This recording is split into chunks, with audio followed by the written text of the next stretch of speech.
How's it going, everybody? Welcome to the channel. This is Big Day Dave, and this is the post-episode 7 live stream. How is everybody doing tonight? I hope everybody's had a fantastic day so far. We have so much work to do here on this live stream, and I'm just going to give it a few minutes before we really kind of get rolling in there, kind of have everyone kind of step in who wants to step in, and kind of go from there. Let's see who's here so far. Cry Me a River, how are you doing tonight? Hope you had a fantastic day so far. And if anybody's out there, feel free to give yourself a shout out in the chat. Let me know that you're out there.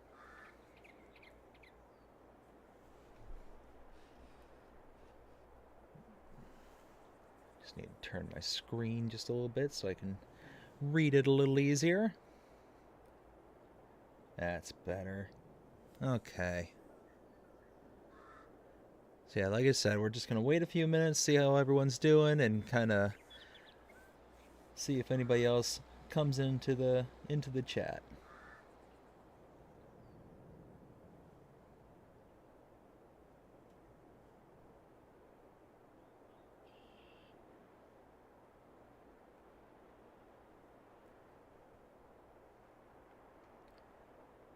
Oh, Cry Me River, I'm sorry to hear that.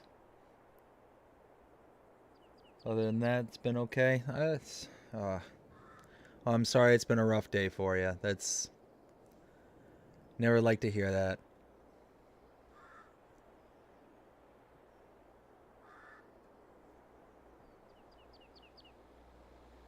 But hopefully we can make it a little bit better of an evening for you and have some fun here on stream tonight.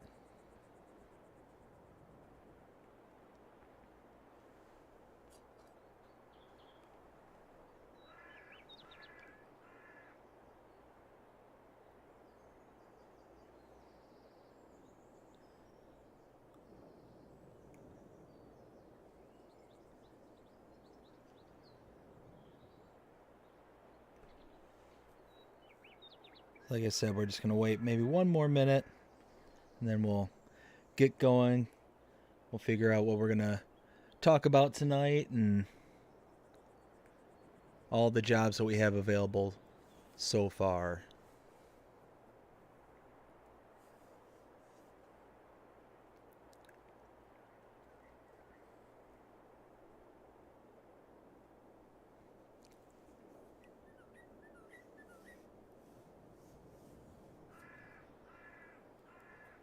All right, well, let's go ahead and get going, and we will hopefully get some people coming in as we get going. So we are going to get this right off the bat. I want to talk about the memberships. I want to thank everybody who has signed up so far for memberships here to the channel, and we have a new member, tier 2, as of the last stream. Deco71, thank you so much for becoming a tier 2 member of the channel, a BDD farmhand. We now have 3 tier 2 members. It is amazing. Thank you all so much. And if you're interested in becoming a member, please check out the join button below. You get additional perks such as custom emojis, custom badges, and early access to edited content. Just want to get that out right away because, like I said, we got a new member, and just want to make sure that we go ahead and throw that out there. Also want to give a shout out to yourself, Cry Me a River. Thank you so much for being the original member of this channel, and such how do I want to say it? I'm so incredibly grateful for you. You've been there for practically every single live stream, for every single video out there that I'm out there. Just thank you so much for being such a great supporter of the channel and such a good friend of the channel. Thank you so much. And last but not least, Mark K, thank you for being a member. I greatly appreciate it. And to answer your question, Cry Me a River, my day has been kind of a mixed bag. It's been a good day so far. It was Labor Day, so I got to kind of relax and enjoy the day, spend it all with the family. You know, just kind of hung out around the house, got a lot of chores done. You know, for it being a holiday and Labor Day, I certainly got a lot of stuff done. around here. So it was really nice. You know, I am in the middle of painting my house, and unfortunately, I chose the worst possible time to paint the outside of my house. So what ended up happening is it started getting hot. It started to get to be summertime, and in the early mornings in Florida, it is so humid and so wet that you can't paint. And by the time everything dries outside, you can't paint because it's too hot. You just keel over. So it's one of those. I'm kind of at a standstill with that. Um, so it's one of those. As I was painting and doing all that stuff, obviously any numbers or anything like that on the side of your house, you have to take those down so you can paint them behind them, and you do a good proper job. Well, I ended up taking down the numbers about, I don't know, like 2 3 weeks ago, and ever since then, every single delivery person has decided that they want to complain about there not being numbers on my home because because apparently you never know that on one side of the road are even numbers and on the other side of the road are odd numbers. You know, I haven't been a delivery person since I was maybe 17, 18. I used to deliver pizzas, and one of the first things you learn is how to tell what side of the road a house is on just by whether it's even or odd numbers. But we'll get like the Amazon packages, and they complain, "Oh, we couldn't find you. We're driving back and forth." And it's like, okay, well, isn't that why you got the little phone to tell you what my address is supposed to be? Anyways, um, so I ended up buying this little sign that is all made out of wood, and is like CNC machined on a nice little placard on the outside of the house. Now I ended up hanging it up outside, so hopefully that'll be the end of all the complaints and people just getting upset with me for no reason, in my opinion. But again, it is what it is. But some other things I got done around the house. You know, when my daughter was first born, one of the things I told my wife is I wanted to really like look into baby proofing the house, because we have a lot of cabinets and drawers and stuff like that that have, you know, things that she could hurt herself with. You know, in particular, we've got a couple of cabinets in our kitchen that has all of our cleaning chemicals and supplies and stuff like that. So I ended up installing baby gates, not baby gates, but baby latches. And on the drawers that we have all throughout our kitchen and in our bathrooms, I also installed those little hook latches to be able to catch and prevent her from pulling out the drawer all the way. Well, for probably the couple months now, well, give a little bit additional detail. On these latches, there's a little spring mechanism that catches a little lip on the on the actual frame of the material that you're working with. And what happened is the openings for the drawers are so small I couldn't get a screw and a screwdriver in there. And I have a really nice little stubby screwdriver, and I haven't been able to find it for months, like literal months. I've been looking for this thing, probably actually closer to a year now. I've been looking for this little screwdriver. It's maybe about an inch long, with a real fat bottom grip, and it's a ratcheting screwdriver. And because I know I have it and I know I own one, I refuse to go out and get a replacement. It's just one of those that I just will not do. So just the other day, I was out in the garage, and I think I was getting the fall decorations down from the attic for my wife.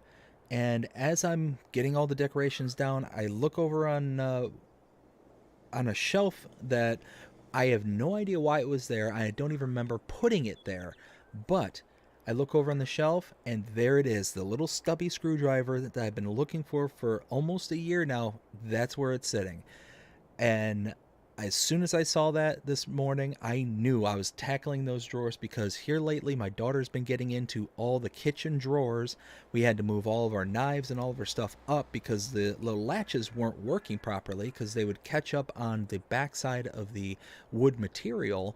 But sometimes if you just wiggled it just right, it'd pop everything open, and then she has access to everything. Now that we moved all the sharp stuff out, the only things she really had access to were things like wooden spoons and cooking utensils, things like that. Like nothing that she could actually hurt herself with. But it's been a real pain, because what's also been happening is my wife's drawer in the bathroom there. She's got all of her like cosmetics and her hair product and all that stuff. Whenever my wife's in the bathroom, and if she's like taking a shower or something like that, and she has to watch my daughter, she'll just put her in there in the bathroom with her and just kind of let her run around. Well, here lately she's been getting into that drawer where all my wife's hair care products and stuff are, and she's been taking everything out, throwing it on the ground, and just having a great time. She's just having fun. But there's some of that stuff there that if she were to get into, that it would just be a complete nightmare, and it makes it real difficult on my wife. So once I found this screwdriver, I told her I'm putting it all together. I'm doing it right now. I'm not even gonna like wait for the afternoon or wait for another time. I'm doing it right this second. And yeah, ended up doing that. It was it took a while, even with this little stubby screwdriver, but it finally allowed me to get the job done. And I cannot tell you just how much happier we are, being able to not have to worry about her getting into the drawers and into places where she's not supposed to be. Let's see. Let's catch back up. It got hot here again, and I think that's why I was hard time today. Wednesday and Thursday are going to be back. Oh man, yeah. So I can only imagine that the hot weather has to play havoc on you there. I'm really sorry about that, but hopefully it's not that bad. For you later on this week. Well, I'll keep my fingers crossed and keep you in my thoughts there. Rusty Money, hey, thanks for joining us again. Glad to see you came by. Let's see. What else did I end up doing today? Here, you know what? Let's go ahead. Instead of me just flapping my gums, we can actually get some work done, like I said we had to do. Oh, that was something else. It was about 2 weeks ago. We've got a hall closet where we keep things like shoes and stuff like that. And again, because I have a 1.5-year-old daughter, any opportunity that she has to get into things, she takes full advantage of. Full advantage of. And anybody out there who has had kids or has kids knows exactly what I'm talking about. The moment that they can get into something, they know that they can get into it, and they will take full advantage of it. Well, what is the AI doing here? Okay. Maybe it looks like they're doing...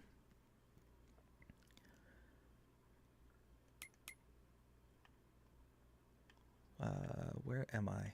I'm over here. Okay.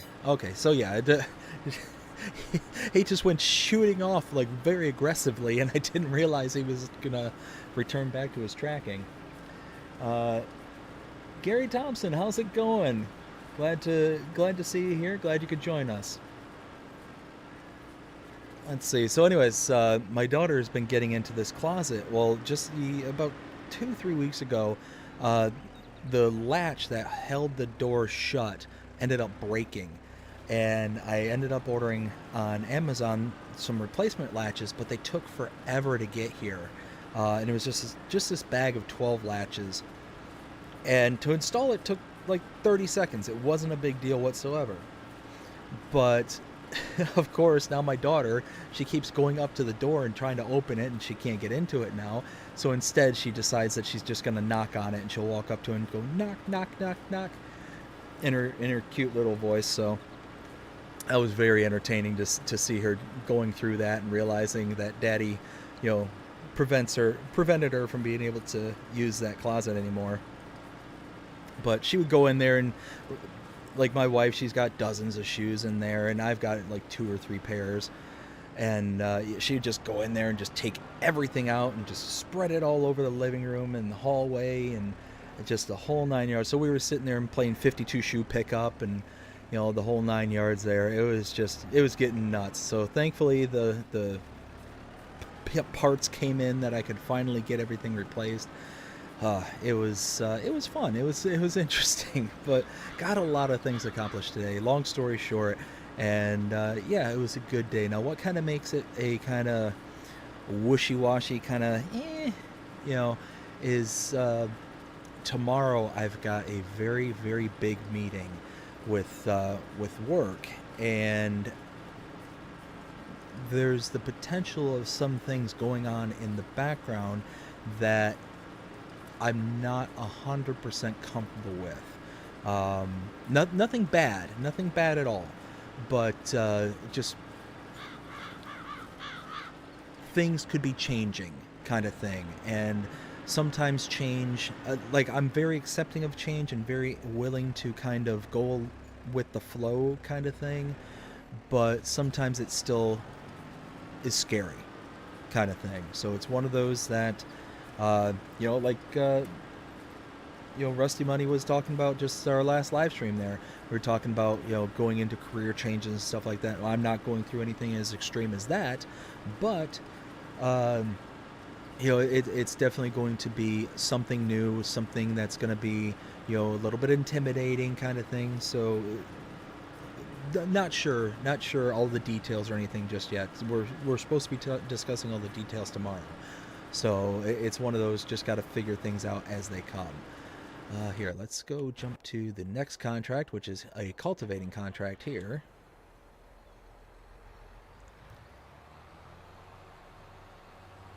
Let's see. So yeah, that's been kind of weighing on my mind in the background, trying to figure out everything that's kind of potentially happened there. So yeah, it's just, sometimes I am my own worst enemy. I'll sit there and get into my own head and just start kind of, oh, what if this, what if that, what if the other thing, kind of thing. And of course, the way that my brain works is that when it's something that's the unknown, like this is, I always go to like, what are the worst case scenarios, kind of thing. And again, nothing that's happening is a bad thing. But where my mind goes is, okay, well, what if they want me to do more work for, for the same amount of pay, or what if they're not necessarily wanting me to do the job I'm currently doing, they throw me into something I'm not equipped to handle, kind of thing. So it's one of those that, it's all in my own head. I'm all kind of just making myself all antsy for no reason, kind of thing, I'm sure. But who knows? It's just one of those things. But let's see. So we got Primary River. Has she tried to wear your shoes yet? Yes, she has. Oh my goodness. It is one of the cutest things. And because, we are Floridians, as any traditional Floridian would do, we pretty much own exclusively nothing but flip-flops and open-toed shoes. So she'll come out there in our flip-flops and open-toed shoes and stuff like that, and she ends up just tripping up herself all the time. There's very, well, for a almost 2-year-old, she's actually incredibly coordinated. At least I think so, but I might be a little bit biased about that. But you get anybody, wearing shoes that are, 20 times two sizes, too large for their feet, inevitably they're going to lose coordination. Even an adult, I'm sure if any one of us were to put on Shaquille O'Neal's shoe, and tried walking around in that thing, then, it probably wouldn't end up working out the best for any of us. But that's just a guess. Let's see. Wish you all the best in your meeting tomorrow. I appreciate that, Crimea River. I really do. Like I said, I'm sure everything's going to be fine. It's, me just kind of in my own head,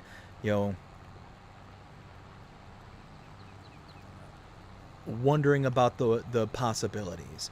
And that's the thing too is, just got so much going on in, personal life so far that, trying to work out a bunch of stuff in the background, that this in conjunction with that is kind of weighing heavy kind of thing. So that's kind of why it's been kind of a mixed bag of a day. Like I said, nothing too bad. It's just me, being a worrywart kind of thing. But I'm sure everything at the end of the day is going to be fine, and might even actually end up being a good thing in the end, kind of thing. Might lead to some additional opportunities that I wasn't available to me in the past. So who knows? We'll see.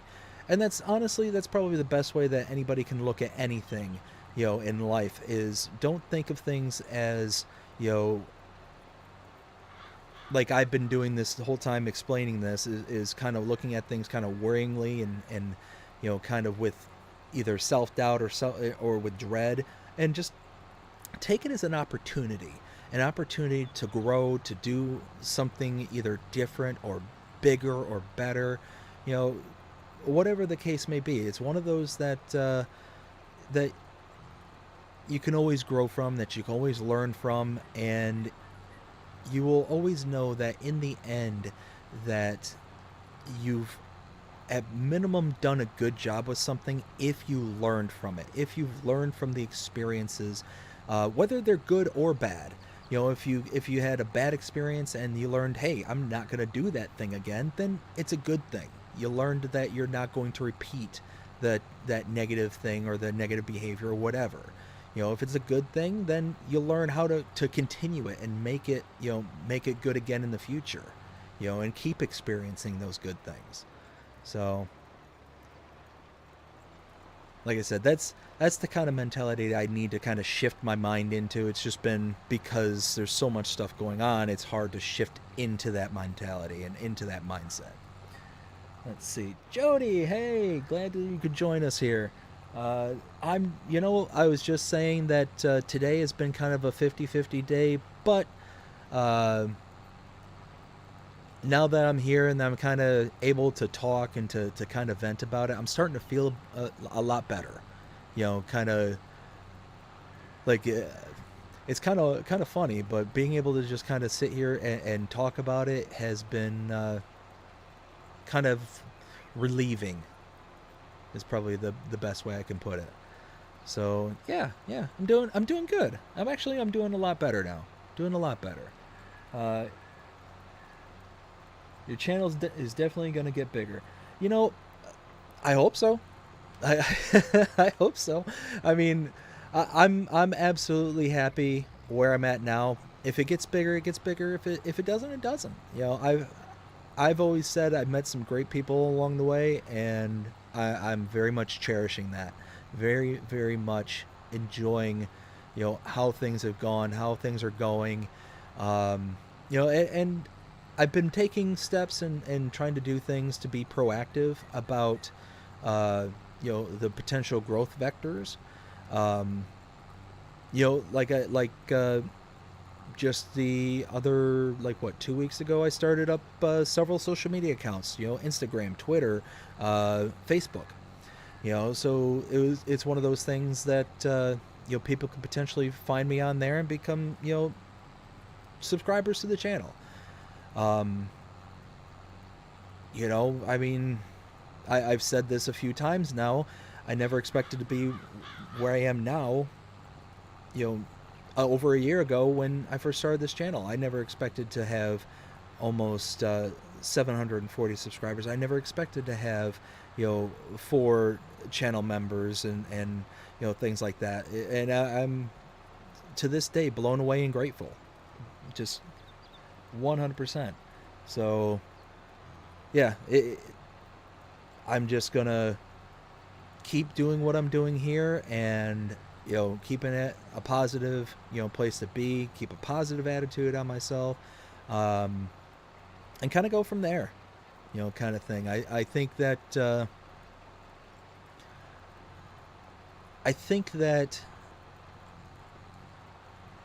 energy breeds outwards. And what I mean by that is, if you go about life with kind of a negative mindset, a negative uh, kind of presence around you, then that's all that's going to present itself uh, in your immediate surroundings. So if you're always going out with a poor attitude, or you're grouchy, grumpy kind of person, then you're only gonna meet grumpy, grouchy people, and you're never going to have the, not never, but you're going to limit those positive experiences. But if you go out and try and put your best foot forward, have a good solid attitude kind of thing, even if you're not having the greatest of days kind of thing, if you go out there with a smile on your face, then you never know what is going to happen that is going to take your day from being kind of gloomy to all of a sudden being something that's,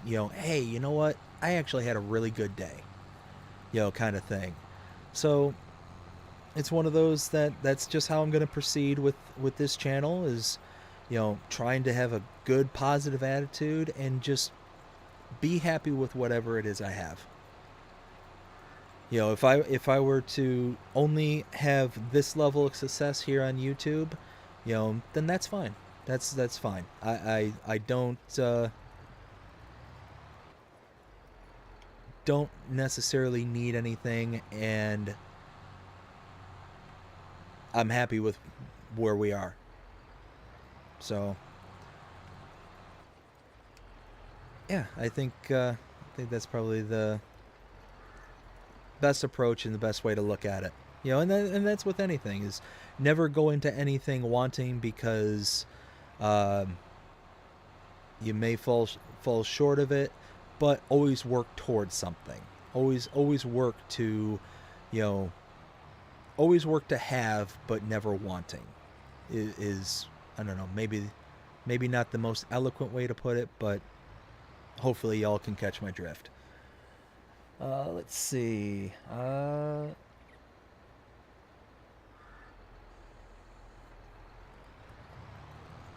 How I suffer from depression, and I started playing on Goldcrest Valley. Yes. So yeah, it's certainly a level deeper.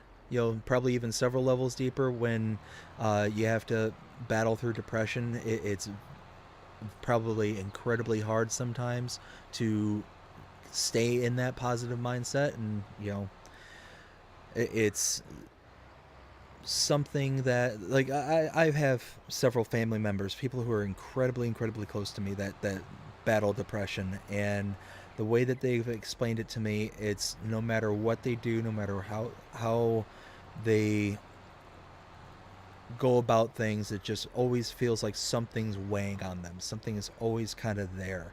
And it's one of those that I certainly hope that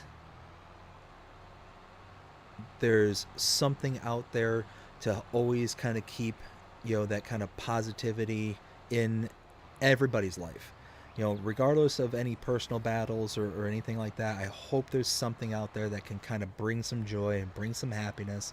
And hopefully that for you, Jody, this is one of those spaces where you can come out, hang out with us, and just have some fun and have some good times, kind of thing, to where we can, all just have a great time together, kind of thing. So that's what I'm hoping, with this channel and with this space, is just bringing some positivity out there, and hopefully that positivity will kind of go outward into the world, kind of thing.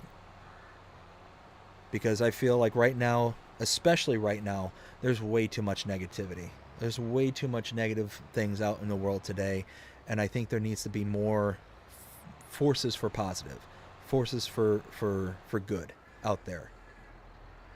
And yeah, I hope that this channel, myself, can kind of bring those things to people. Bring some entertainment, bring some smiles, bring some laughter.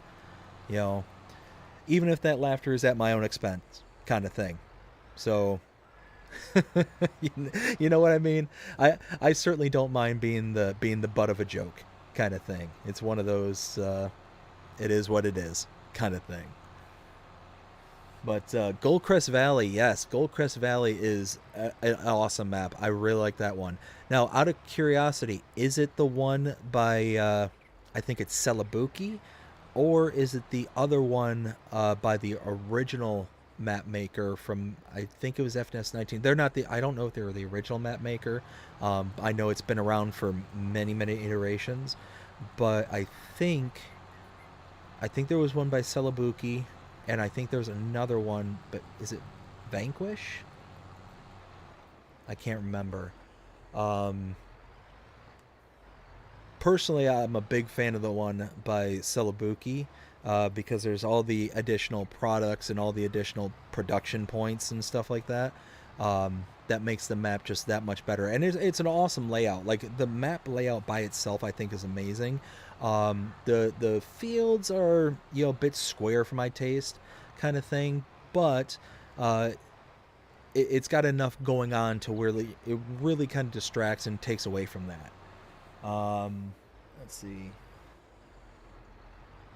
How do you like it so far, Jody? It's been a real good day so far. Hey, I'm glad to hear that. I'm really glad to hear that. I got PSD.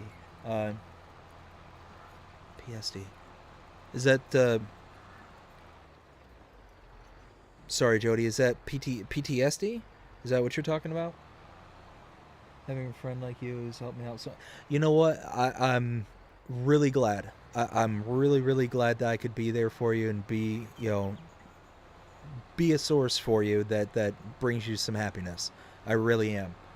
Um,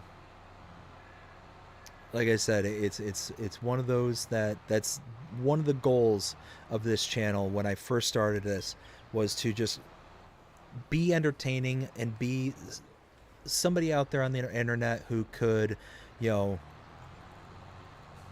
just bring a smile, kind of thing. And if I can't bring a smile, at bare minimum, just allow somebody to just disconnect from whatever is going on in their life, kind of thing, and just try and have fun and have a good time, kind of thing. So that's I'm really really glad that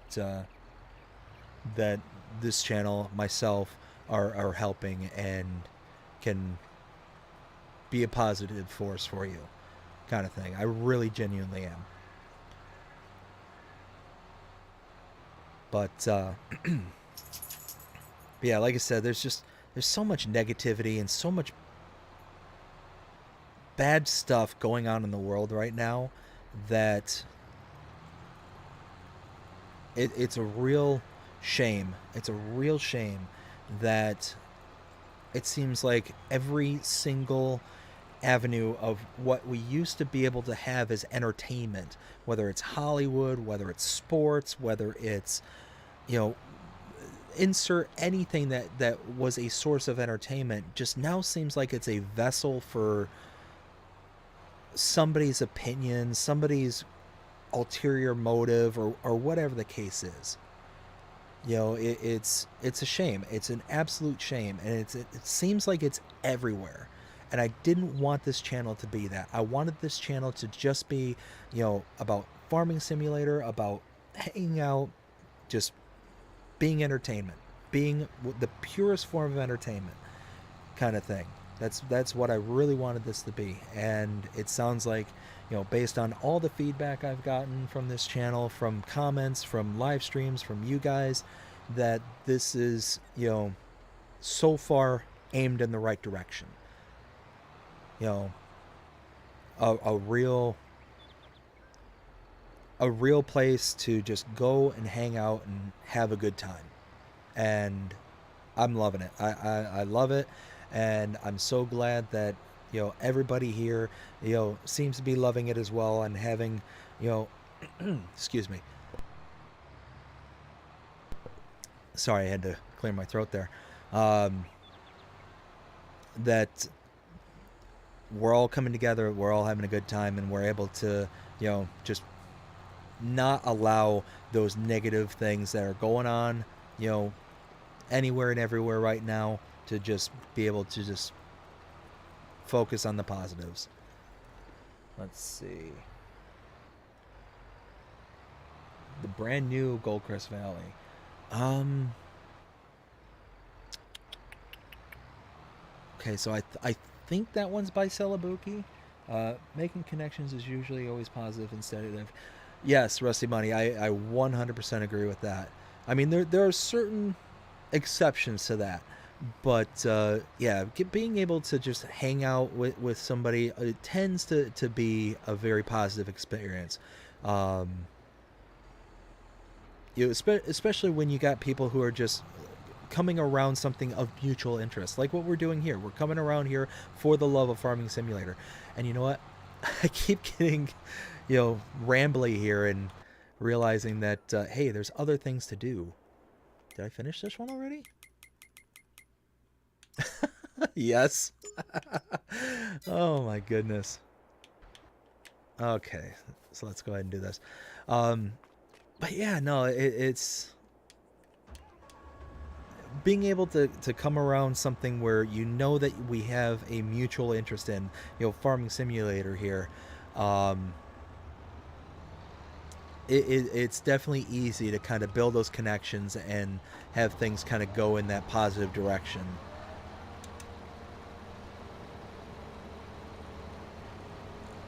All right, cool. Oh, you know what? Should I create a windrow? Yes, I probably should. There we go. That's better.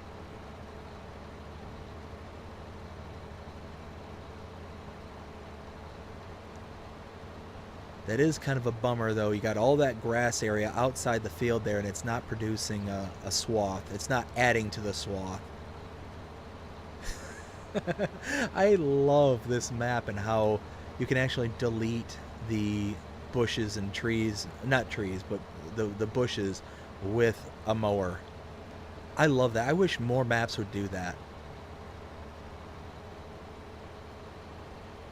I'm sure there's a reason why a lot of maps don't do it, but I don't know. I absolutely love that as a feature.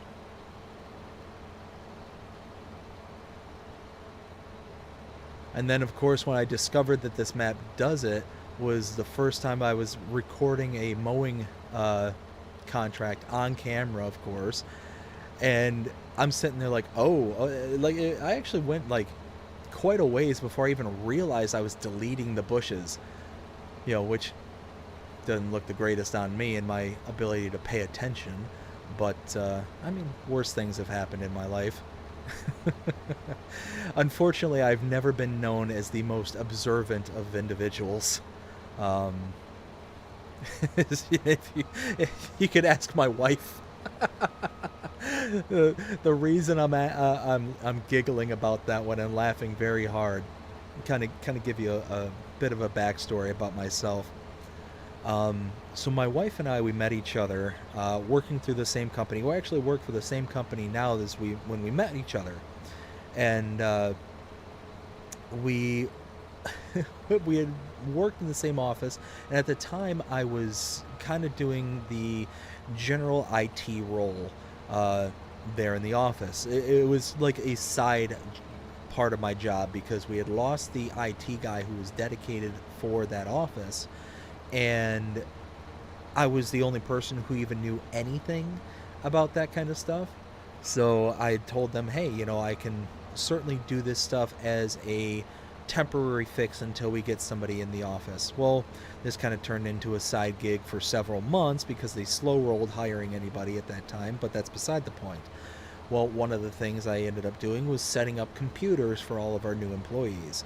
Well, it just so happened that my wife, my now wife, then just random person in the office,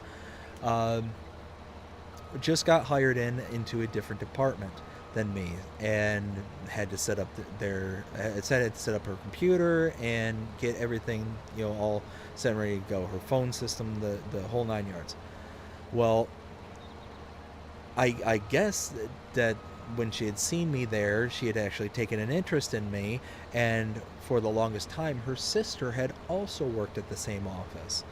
um, and I was very friendly with her sister and worked with her, both in like in indirect and direct capacity for a while now. So her sister was well aware of me.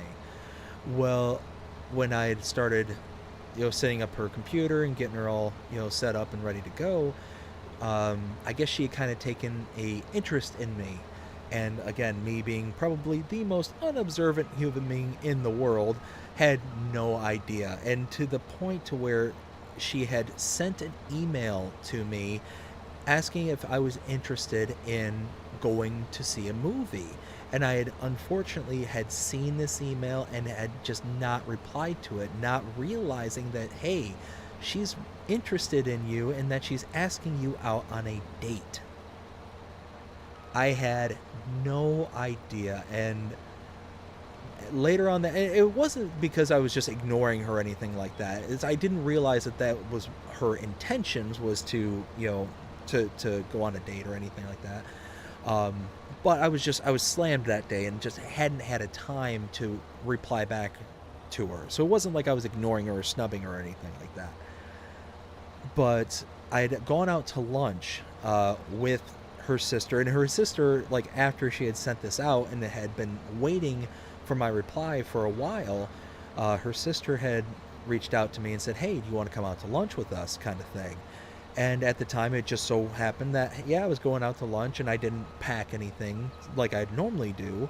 So I'm like, yeah, you know what? Let's all go out to lunch. So we got out to lunch, and she had started talking to me about, oh, well, a bunch of girls at the office, they kind of like you, I'm sitting there like dumbfounded, like, really? You serious? Because again, most oblivious man in the world. The most oblivious guy in the world. And I just never saw myself as somebody who was, appealing to anybody in that way, kind of thing. So it was just one of those that, especially in an office setting, I never thought to think of somebody to ask them out on a date or anything like that. It's just one of those kind of mindsets that I had for myself. Don't mix work with pleasure, kind of thing. The professional and the personal kind of thing. Well, she's like, oh yeah. So I'm like, well, who? 'Cause she obviously knows more information than I do. And she start rattling off a couple of people's names, and I'm like, oh yeah, okay. And at the time, obviously, I was single, so like, okay, that's cool. And she's like, well, there's somebody else who really likes you too, and she's kind of getting really coy about it, kind of thing. And she's like, oh, she'd kill me if she knew I told you. And I'm like, well, who are you talking about? And then she starts like describing her, like, and again, me being Mr. Unobservant, no clue. And finally, after like the 20th hint of, oh, well, she's really nice, she's pretty, she's got, long curly hair and this, that, and the other.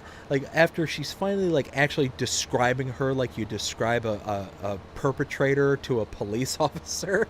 It's like, yeah, she's like 5'11", she's, fair complexion, she's curly hair, about past her shoulders, and and finally, after the 20th descriptor, I'm like, oh, wait a minute. Light bulb finally bursts, and you're talking about your sister. She's like, oh my goodness, she's gonna kill me, oh my goodness, I can't believe I said it, I didn't tell you, just kind of thing. I'm like, oh, well, yeah, your sister's cute. Yeah, definitely. And she's like, well, why didn't you return her email? And I'm like, oh, crud. Oh, no. Then that's when it dawned on me, is that she was actually reaching out to, like, have a date kind of thing. That's when it dawned on me. And I'm like, I told her, I'm like, I'm an idiot. I'm stupid. Like, it was nothing against your sister. It's just, I'm stupid. So, yeah, from there, it kind of, blossomed into, relationship. We started dating each other, and, and eventually, about a year and a half later, I proposed, and, about a year and a half after that, we got married. So, yeah, it's and you know what? I'm sitting here now realizing that I've been talking about 15, 20 minutes about the origin story of my wife and myself, and cannot remember why I started talking about it in the first place. You ever have those moments where you start talking about something and you have a reason for talking about it, and then all of a sudden just leaves you by the time you end the conversation? That's where we're at now. Oh my goodness. Let me catch back up the chat and see how everyone's doing out there. Let's see. Rusty Money. Which one, Jody? By Puma or Sailor Boot? That's who it was. It was Puma was the other map maker. Jody, postpartum stress. Oh, gotcha. Okay, I'm with you now. Let's see, Crimea River. I can tell you that your live streams and Let's Plays episodes have helped me forget my issues, even just for a little while. Well, you know what, guys, I'm really glad that I can be there for you and to offer you just again, just that little escape. You know, whether it's an hour at a time or like what we're doing here, I'm genuinely, I'm glad and, you know, honored that I can help out in any way that I possibly can. I mean that from the bottom of my heart. I really do. Let's see, Jody with the smilings. I have some good people to talk to just to help me out where my PSD. Jody, Griffin, Indiana. You can cut the bushes too. Yes. So so genuinely, when I discovered that you can cut the bushes on this map, I think I even muted the mic like shortly afterwards, and I'm sitting there like kind of doing this little happy dance like in my chair, like where I do my recordings and all that stuff. And I'm like, oh, I didn't know this. This is so cool. I didn't realize that there was like that this was like a big feature that could be done, because I just haven't come across it. Like, I knew it was possible. I've seen like other people do it in either their Let's Plays or, you know, whatever the case may be, but it's one of those that I never had been on a map where I've actually experienced it and have seen it firsthand. So to now to see it, you know, I'm genuinely happy to be, you know, it just gives me another reason to be happy about being on this map and choosing this map to do the Let's Play series. Because like I mentioned before, there was several maps, you know, that were within the running for a map Let's Play. Wow, words. Come on, drop down. There we go. They were in the contending for the next Let's Play series. So, oh goodness, now I got the hiccups. So yeah, no, it's just one of those that it just came as like a genuine surprise. So I was pretty tickled pink about that. But oh, see, now it's haunting me as to why I started talking about my wife and I can't remember why. See, every once in a while I'll do that. I'll be there was a reason why I started talking about it. But then like you'll start telling that story like I was mentioning before, and then by the end of it you don't remember why you started, kind of thing, but you're so into the story and whatnot that you just get lost in it. And that's, whoa, what just happened there? Did you all see what just happened there? How the lighting just completely shifted?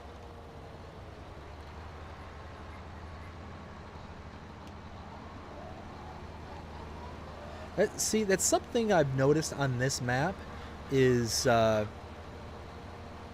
are some oddities, especially with like the shading. Like certain things will just kind of pop up and happen. There we go. So, not exactly sure what that was. Oh, see, there it is again.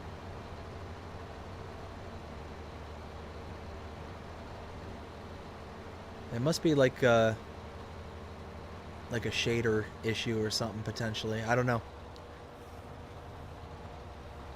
Okay, so it's not just me. Okay, whew. That's one of my biggest worries sometimes is if I notice something,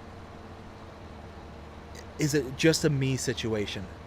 Am I just losing my mind kind of thing? It's like, you know, you never know sometimes. And of course, my wife, she loves to play games with me. Like we'll yep, there it is again. So it's something to do with the passing back and forth in this one particular area.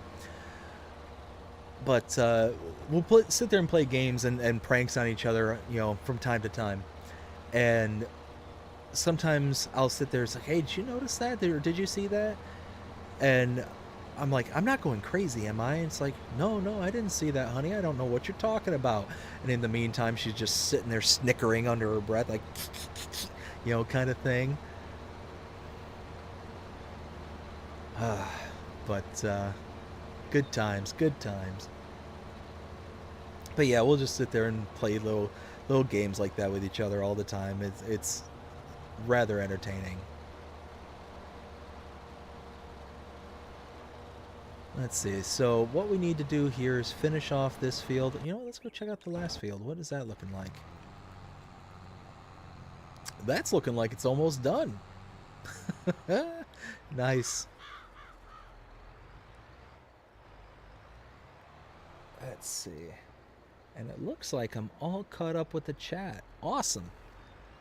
I'm trying to do better about not letting the chat get so far ahead that I'm like, because I try to address every single comment and whatnot that people leave behind. So it's one of those that I want to make sure that as I do that I don't get so far behind that I'm missing out on comments, or I'm missing like bits of information that people are relaying to me, kind of thing. And here's the thing: is it's possible that one of these days, like Jody was saying earlier, that with the possibility of the channel getting bigger and bigger and live streams potentially getting bigger and all that stuff, I mean, it's certainly possible that the chat just gets going so fast I won't be able to see anything. Who knows? But I am aware that there is a slow mode on the chat, so that might be something that maybe one day we'll have to activate slow mode. We'll see. But like I was saying earlier, it is what it is. We'll see where we get to and how it goes. Oh, what happened? No. Why for you fail me, worker? Playing games with my emotions.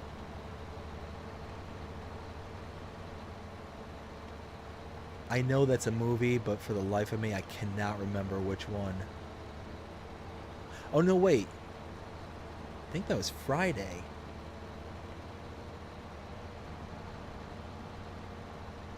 I think that was Friday. I think that was the scene where the person that Chris Tucker is in debt to in that movie is not threatening him at that point, but is basically saying you're playing games with my emotions. You're stealing from me. Is basically what the scene was. I think, yeah, it was that was that movie. Wow, I haven't seen that movie in forever.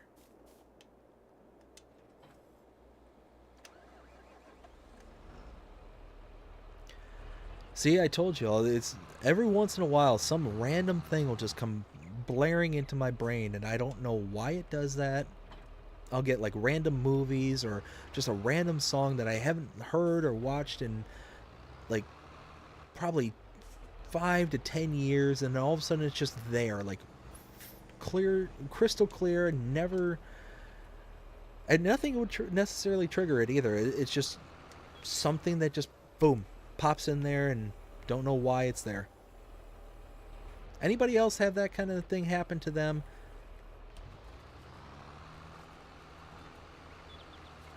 Because again, it's just one of those.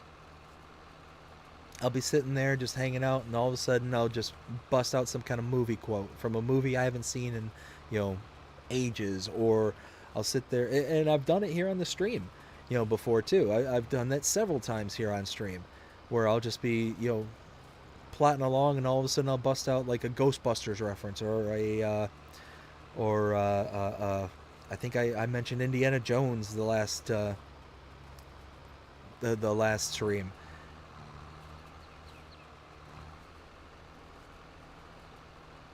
Okay, again, Crimey River, thank you for making me not feel like I'm the only person. That I'm not I'm not just some weirdo on the internet. I'm glad about that. I'll sit there and question it and be like, am I just weird? Am I just odd?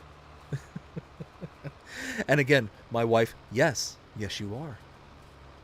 But then a few seconds will pass and she'll be like, but I still love you anyways. Oh my goodness. Anywho. And something else I wanted to talk about on this stream, just real quick. So here over, I think it was over the past 2 streams, I've released content to the entire subscriber base, so the edited content, at the same time that I've done a live stream. And normally I don't do that. Normally I try to give at least 24-ish hours between the time that I release some kind of, you know, an episode to the time that I do a live stream. Now, the past couple of days, or couple of streams, I've broken that rule. Tonight, I feel that it was just kind of because I had nothing to do, and I really needed to come on and build up some extra cash to be able to progress the story beyond today. But I want to try and give people an opportunity to be able to watch the episodes before we get onto these live streams and really start kind of. Now, even though that these live streams aren't necessarily producing like expansion to the story kind of thing, we're not progressing the story in these. We're just kind of doing the work that has to be done in the background. But it's one of those that I don't want to come on here and then somebody joins us who hasn't seen the episode, and all of a sudden they see, oh hey, you built a sheep barn, or you added sheep to the sheep barn. You know, I didn't see that in the last episode, kind of thing. So I just wanted to address that's not going to become a kind of normal thing. But tonight was kind of, like I said, an exception. I was able to actually get some work done today regarding the Eureka Farms update. I was able to publish that and get that all buttoned away before my daughter woke up from her nap. So because of that, I didn't have anything going on tonight, and I need to make some money to be able to progress the story. So figured that was as good a time as any to be able to come on. But I will be doing better about giving people the opportunity to view the episodes before just coming on and doing the live streams. Let's see. Rusty Money. Have you ever used the Elho Tedder? It's small, but will keep you. So yes, I have used it in the past, and it is a nice tedder. Now, the one thing I will say that is somewhat kind of bothersome is the fact that it kind of pivots around behind you. I find that I sometimes will miss spots of grass and whatnot. So it's one of those, especially right now, I don't have a lot of the grass care equipment on this map up until this point. I just have a lot of the kind of base level equipment. I've only got, I don't even think I have a mower yet. I've got the baler and bale trailer, but I don't have the, like, I don't have the mower, I don't have the tedder, things like that. So this is all just borrowed equipment at the moment. But that Elho swather is a good one. I do have that. I think that's a mod, is it not? Let's see, tedder. Yeah, there it is. The TR300. That one is a good one. It reminds me of the Hay Bob from back in FS19. The Hay Bob actually kept your swaths like tightly packed as well, which is nice. Oh, I missed that. Oh well, little patch here and there. Let's see. Yeah, it does turn a bit crazy. Yep, that one. So yeah, no, it is a good tedder, and I do like it. It's just me. I'm a little bit twitchy when it comes to controllers. I and really I should be able to be a little better. I just need to kind of smooth out well, not my animations, but my turning. I just need to not be as aggressive, but it's one of those that when I'm in the midst of doing the work, I'm trying to get it done as quickly as possible, and I'm less worried about the finesse as I should be. I should be a little bit more worried about being, finessive. But it's actually in the last Let's Play, the Valley of the Old Farm Let's Play that I did. I was specifically trying to find equipment that would do pretty much the all-in-one, the total package kind of thing. And one of my favorite mowers that kind of does that is this one here, the swather, the Agco swather.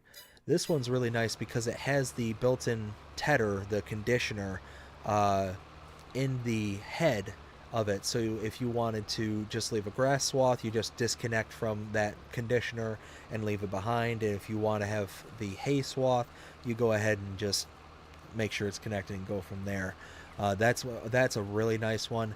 And then I was starting to kind of get more and more into the kind of quote-unquote absurd ways of being able to do it. So what I ended up doing is using this mower here with the built-in PTO.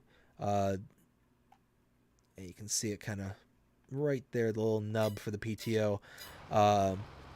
And using a disconnectable 3-point hitch, I would hook that up, and then the tow behind tedder kind of thing. And what I was using there, I originally started with, nope, wrong category. Tedders. I originally started with something like this, where it was just connected to the back, but then I eventually moved on to something like this, because what was happening was, as I was turning the corners and using something like these, where it's the kind of stiff, solid rear, I would turn so sharply that I would miss spots. So I'd have little chunks of grass sitting there, and I'd back up and go back over it again, kind of thing. Well, then it dawned on me to start using something like this, to where it's trailing behind you and will pivot behind you as you make your turns. This one was just too narrow to where it wasn't catching everything. I started with this one, then I moved on to this one.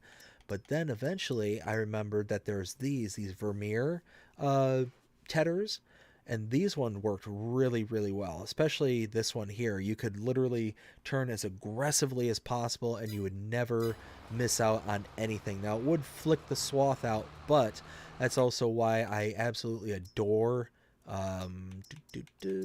this baler here, the ones that I just showed in the last stream. These two here, the quick bale and the quick bale, because they have such a wide pickup radius. And I typically will pair this with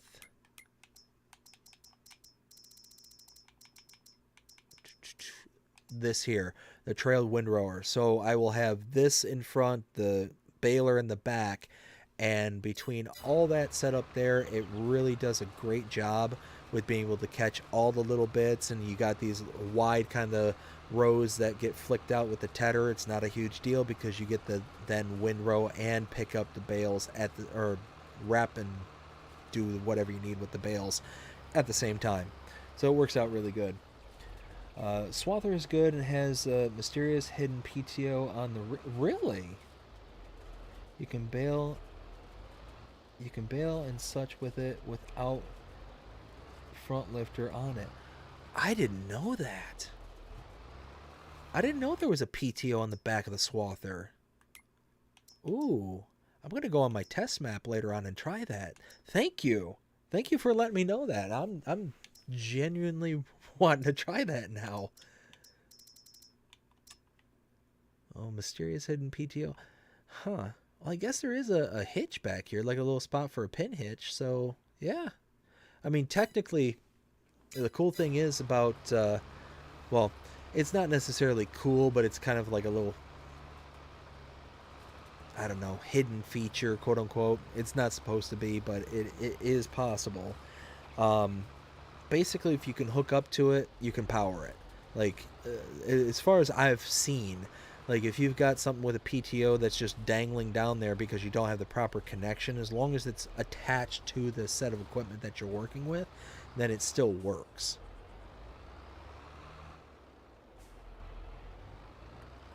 Well, Rusty Money, I actually, I like I had mentioned, I did check out the channel. I did subscribe to you too. So yeah, I'm gonna become familiar with your content going forward. So I look forward to being able to spend some time on those slow days at work and being able to get familiar with your content and see what you got there.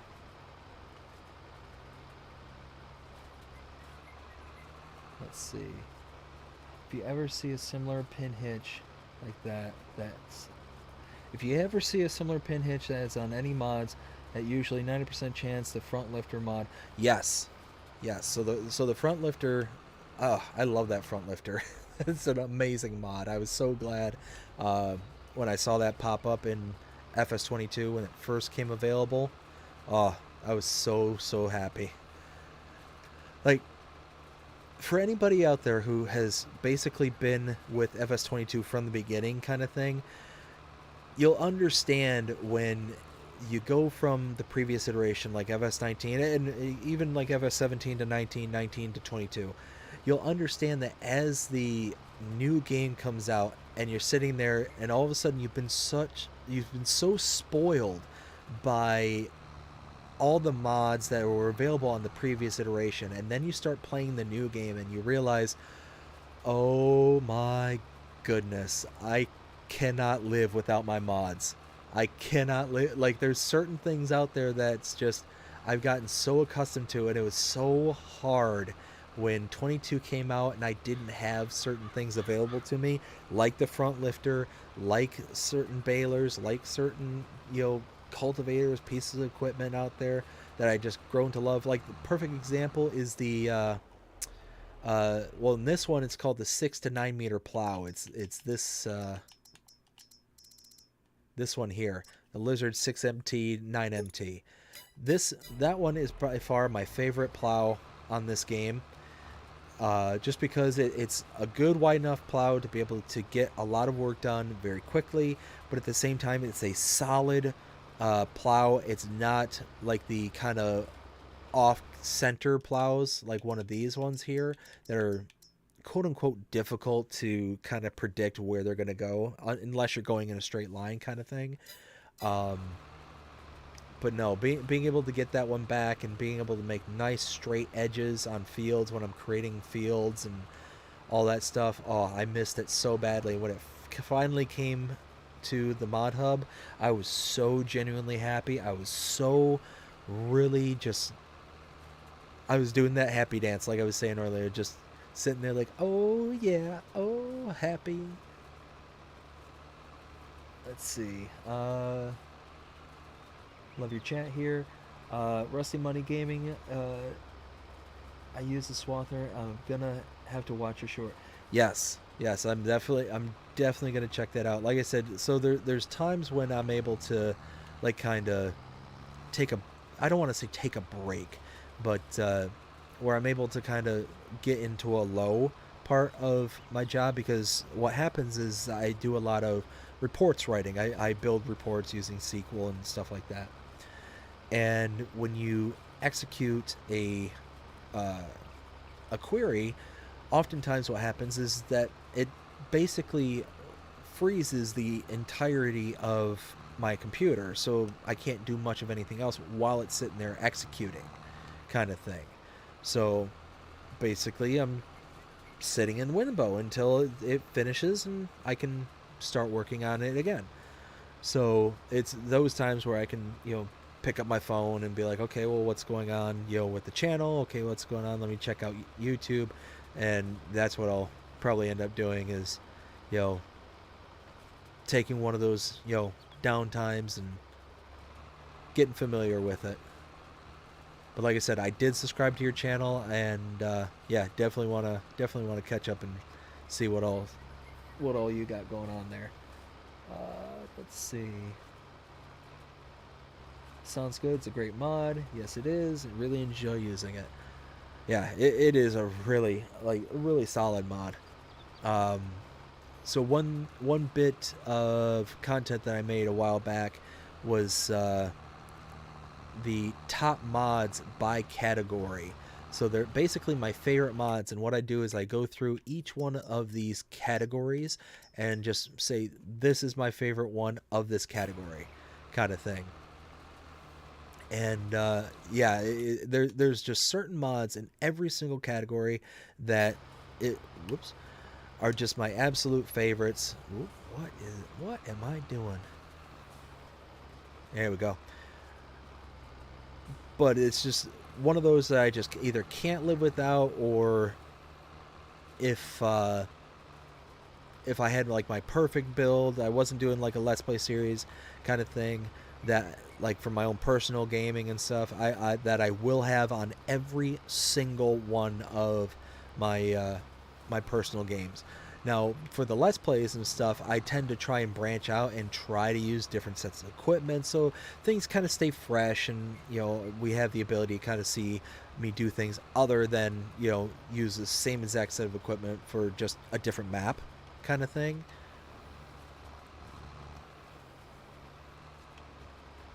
Because unfortunately, although I've said it numerous times, this is an amazing game. It's got a ton of different things to do. There's only so many different ways of doing it, kind of thing. Unless you're like starting to get into like the kind of unique, like trying to make it more difficult just for the sake of making it difficult, kind of thing. Um, I can't really come up with like a good example as to what I mean by that, but like like if I were to do I don't know, mowing with the big M there and making a swath, but then, using some other machine that would then flick out all the debris out across the entirety of the field rather than, just a small part of it. Who knows? Let's see. Now we hook up to the windrower. It is so rare that I get to use this particular windrower. It is a nice little windrower too. Like I always forget about it. I never use it because it's so darn expensive. Like when you look at it, $110,000. $110,000 for 9.5 meters.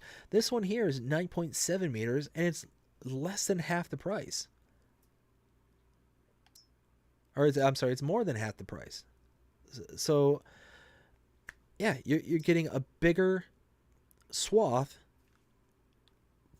for significantly less. Same thing here. You got this one here, like 110,000. I can never justify spending the money for this. But I'm always glad when I do get to use it because it's fun. I like it. Let's do not right. Let's do middle. There we go.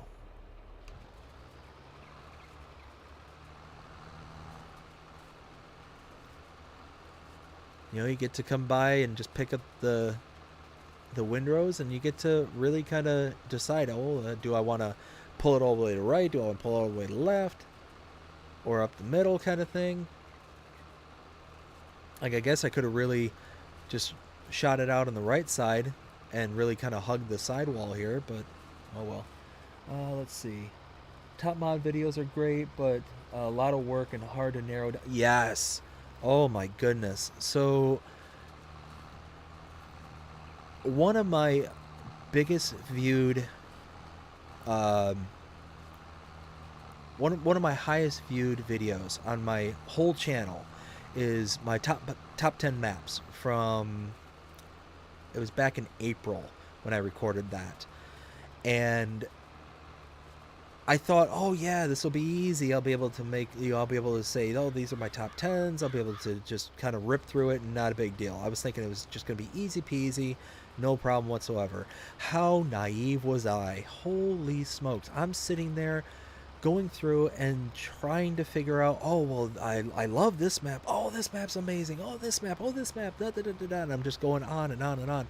And then I'm like 30 maps deep. And then I'm like, this is supposed to be a top 10, not a top a million. So what do I do?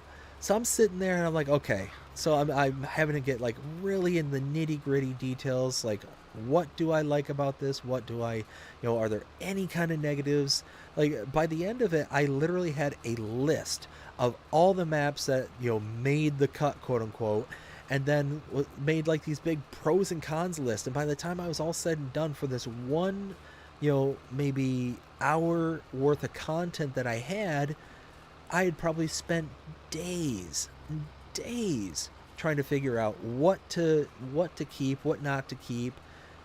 It was by far the most effort that I had ever put into one single bit of content, and it was in those days too, when my recording situation wasn't the greatest. I think that was when I was still streaming to Twitch, and was downloading and bringing it here to YouTube. But I mean, it was just one of those, like, I couldn't believe when everything was said and done and I had finally gotten the last bit of it recorded and edited and all that stuff, and I finally put it up on the channel. I'm sitting there like, how does anybody do this? Like, I just got done with it and I'm just sitting there just kind of in a stupor, in a daze, just thinking, what did I get myself into? Why did I do this? So, yeah, no, and of course, because I'm a glutton for punishment, then not only do I do the top 10, which, like I said, is my highest viewed. Last I checked, I think it's got like 15,000 views on it. Like, it's infinitely, by far and away, my most popular bit of content out there. Or I shouldn't say the most popular, but at least the most viewed.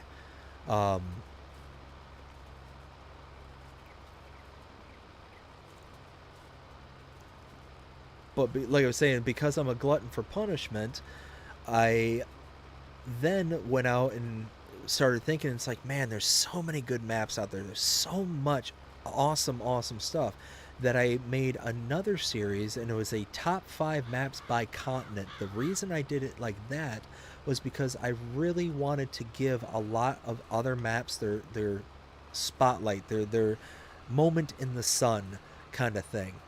And I felt that if I narrowed it down to, each continent, then what would happen is some of those maps that didn't have the opportunity, that didn't have the opportunity to make the top 10 would then naturally have to rise to the top, because there's only, so much that is competing with it that are within the same continent kind of thing. So that series was not as well received as the top 10 maps, but that's okay. It's one of those that sometimes you win some and you lose some. But that was also at the time when I was trying to bulk record as well, because I was getting ready to go on vacation, and I wanted there to be enough content available and scheduled to where I wasn't going to leave everybody kind of high and dry, with no content while I was away, kind of thing. And thankfully, because my wife is so incredibly understanding and very supportive of me doing YouTube, and just in general. I mean, it's not just YouTube, but she's just a very supporting person, that she allowed me to kind of sneak away every once in a while and get the time to record and do it.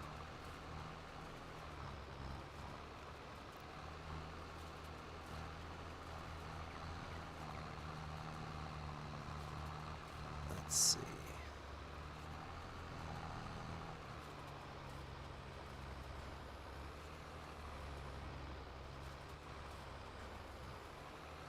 All right, nope, that's not gonna fly.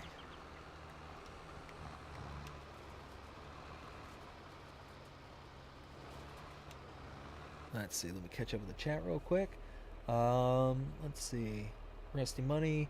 That is true. Love forestry as a result. Use the same thing. So I have to challenge myself to pallet forklifting logs, and as well as no strap. Yes, yes. That's something else that I have to do too, and that's actually what I'm doing in this Let's Play here. Is that I'm not using the straps. I'm specifically using I did it and didn't necessarily even realize it until after I had already recorded and did everything along those lines. But I had intended to not use auto load as well. I intended not to make it not difficult, but kind of a more pure form. And then in the last episode, I ended up going out and not only buying a trailer, but then realizing after the fact that, hey, you have a van that could have done the same exact thing. Which I always forget I have that particular van that allows you to auto load product into it.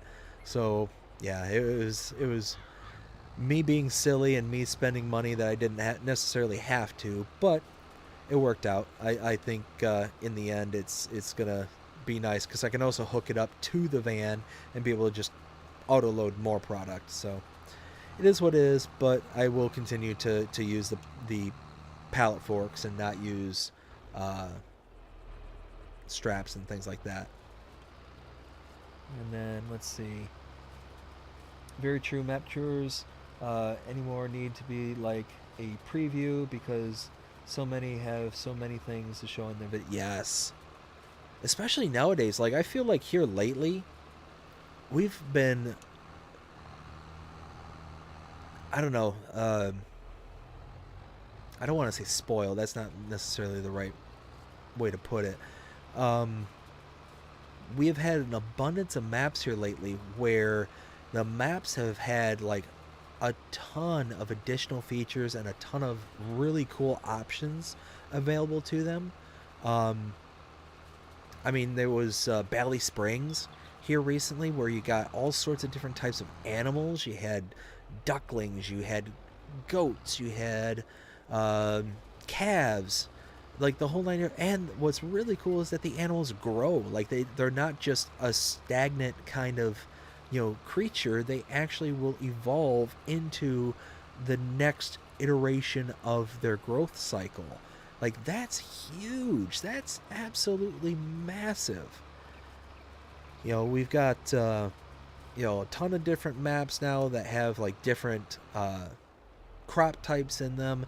Like Eureka Farms today, I did a map update video on Eureka Farms, and I think it's TNT Modding is the map maker for that one. They ended up putting in like onions, carrots, what else? Onions, carrots, millet, rye, and like several other things as part of the product. And as a result, also putting in an additional production point to make jams out of strawberries and grapes. It's just the opportunity for map makers to make something that's just more than what the base game was ever intended to do is just in abundance right now, and we have such a great community of modders and map makers out there who will not only be able to make something for the here and now, but make something that's almost, quote unquote revolutionary, especially in terms of the game and what its original intent was. And then to think that they can bring it out, so a lot of these things, the console, and you know kind of do all those things in the back end. It's just incredible to me personally. Like I said, I would love to sit down with like a map maker and just watch them as they just sit there and just kind of do their thing creating a map, because I don't have the skills to be able to make a map or to make a mod. I'm just not visually gifted, or not visually gifted, but kind of gifted in the, artistically gifted into creating something that looks appealing from scratch. I've mentioned this several times in the live streams, and yeah, that's just something that I think would be really cool to just kind of sit down and watch them kind of, from start to scratch. Sorry, not from start to scratch. From the very beginning, kind of see how everything works, how it evolves, see what kind of decisions, like see the things that kind of drive, what their decision making process can be, or what kind of limiting factors there may be, in designing and all that stuff. I just think that'd be really cool and interesting kind of thing. Let's see.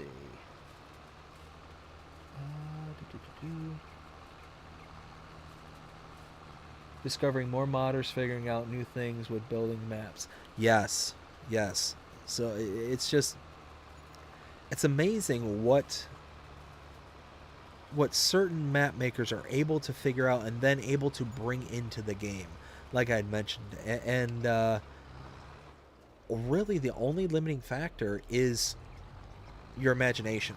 Like if you can imagine it, you can do it. And there's been so many cool, like, production points is a good example. There's Mac Trucker, what was it, Mac Trucker 921, I think it is. When this mod first came out, this production came out, the what was it, the concrete facility, like the I can't remember what it was called off the top of my head now. I think it was either concrete or stones or something along those lines, but it produced all sorts of different things. It was the first time that I can remember where I was like, wow, that's actually like a really cool kind of unique like take on the whole productions and stuff like that. Like taking a product that we wouldn't normally, have a real big need for outside of making lime, and then actually utilizing it and making it into other things. And a modder and map maker that I'm really missing, and I've said this a couple of map tours ago, but one of them that I've really been missing here lately is Alien Jim. I really wish that they had a bigger presence than what they've had here lately. And I don't know if there's something necessarily like going on as to why they're not, like, either not communicating or not making mods or whatever, but it seems like it's been forever since I've seen anything from Alien Jim. And I think the last thing I can recall is the rock crawl map that was made by Alien Jim. But yeah, that was a map maker and a modder that could really make some revolutionary kind of things. Like they have the animated shed that you buy, and it's all kind of quote unquote flat packed and is ready for you to then build, and you actually get to see it being built like in real time kind of thing. And it's like, that's really cool. And I don't know, just so many cool things out there, so many cool things that modders have figured out and are able to do. And then if you like get into the whole PC and Mac side of the things, then you could get like really ridiculous, insane stuff. Because then you can start getting into like the scripted mods, like things that you just can't do for consoles like we are here. Um, so you can get like log loading trailers, like things that'll automatically load cut logs for you onto the trailer. And the closest thing we ever got here on console, which again I think I'd mentioned before as well, was the log trailer where it basically had a wood chipper on the trailer itself. And what you would do is you'd bump into something, it would eat it, quote unquote, make it into wood chips, and then would show the logs as a faux decoration on the trailer. But really all it was just holding the wood chips. That's all it would do. It wouldn't actually have logs. That was about as close as we got to an actual auto-loading trailer kind of thing for console, for logs and timber. Now we've got the what are they? The containers now, which I'm actually shocked I haven't seen more people kind of utilizing the things for that to make like auto load trailers and stuff like that, using that as kind of the main component of their trailer. I mean, and I'm sure there's reasons why, and I'm just not aware of or privy to, kind of thing. But it just that was the first thing that I thought of when I was like, oh man, there's now auto loading. What the? Oh, helps when you put down the collector.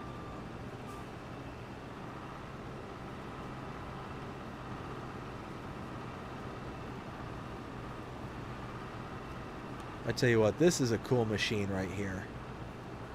Again, it's something I very rarely get to use because it's not often that, oh hey, helps if you're paying attention to where you're going so you don't miss out on little bits.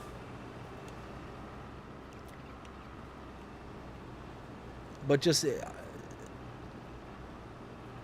practically speaking, like this machine, like I could only imagine seeing this in real life. I've never actually seen this in real life, but it's such a cool concept, like having a self-propelled baler. Like I could only imagine like it'd be very, very specific like types of farmers who would even consider buying something like this, because one, it's another bit of equipment to maintain and to be able to keep up with. It's another motor to maintain. It's another another thing that could potentially go wrong, kind of thing. Like I'll kind of give an example of what I'm talking about here. So my father, he's retired, and he ended up selling his home not too long ago, and he decided that he was going to buy a trailer. And he was asking my advice. He's like, what do I think the type of trailer, like a camper, like a RV kind of thing. And he's like, what kind of trailer do you think I ought to get? Do you think I should get a tow behind? Do you think I should get an RV, kind of thing? And I told him, well, it's one thing to have an RV. Those things are really nice, kind of thing. But the problem is that then you have a whole nother engine that you have to maintain. And, if you're not using it and not maintaining it properly, well, then it's just going to go bad after, so long, kind of thing. So... and with those things, they tend to sit for a very long time before you actually move them around, kind of thing. So there's the greater potential of, I am missing everything everywhere. What am I doing? But anyways, there's the greater potential of not utilizing it enough to where you're going to create problems down the line. The gremlins, as I like to call them. Whenever you let like electronics or motors or things sit around for a while, eventually gremlins start rearing their ugly heads, and then you just start developing problems just because of the age of the item that's not in use. So it's one of those that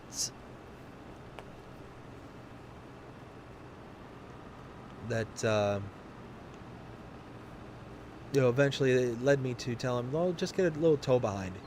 something along those lines, to where like you could get like a pickup truck with a fifth wheel, and then you could just disconnect your pickup truck and go from there. And that's what he eventually did, is he just got himself a really nice pickup truck and a really nice fifth wheel camper kind of thing. So let's see, let me catch up to what everyone is saying.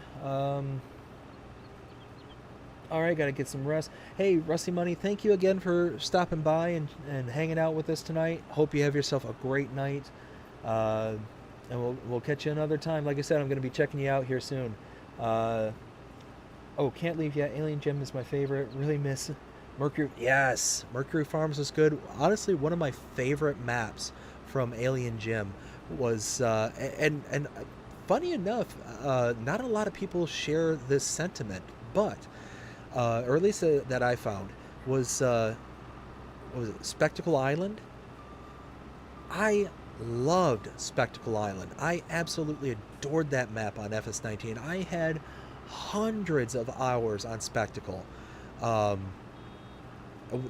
and just the kind of cool little features that were on it were just next level stuff. So to give you an example, the starting farm, everything was decrepit, everything was tore up and just really run down and ratty looking. And you had to go around and cut down these specifically marked trees all around the farm. And all the trees had these little red bands, the ones that would do anything. And by cutting those down, those trees would then, cause a shift in how the property looked. So you cut down a tree, and then all of a sudden, the house that had wood boards, like screwed into the side of over the windows, and sealed up the doors from the outside with wood boards and planks and stuff like that. Those would just disappear, and then you'd had a fully functional house kind of thing. You had like dirty, overgrown like pens for your animals, and you cut down a tree, and all of a sudden, boom, it'd be all clean, and there was tons of like loose material just hanging around, sitting around on the ground, and all that stuff. So yeah, it's just that. In every single field, every single one that you started out with had trees, like full-blown trees just growing right in the middle of them, and you had to cut them down first, then you could utilize the fields. And I'm like, oh, this is amazing, I absolutely love it. And that, honestly, if that map were to come on to FS22, if Alien Gym, or if somebody got permission from Alien Gym to be able to make that map and bring it to FS22, then that would be an immediately a Let's Play contender. Like, I would jump on it in a heartbeat, in an absolute heartbeat. Because like I said, I remember having so much fun on that map. And it really, like, for the style of the map, it was just like 3 islands that were right next to each other, and you could portage to each island using the little like these marker channels. So you could get to one island by just driving in through the ocean, and it would, as long as you stayed within these kind of buoys, you were fine. But the moment you even went a millimeter off the buoy, bloop, you're in the ocean, you're losing your equipment, and you're done. You're just done at that point. And then there was like so many amazing like additions as the map went on. Hold on, y'all, just 1 second. I will be right back.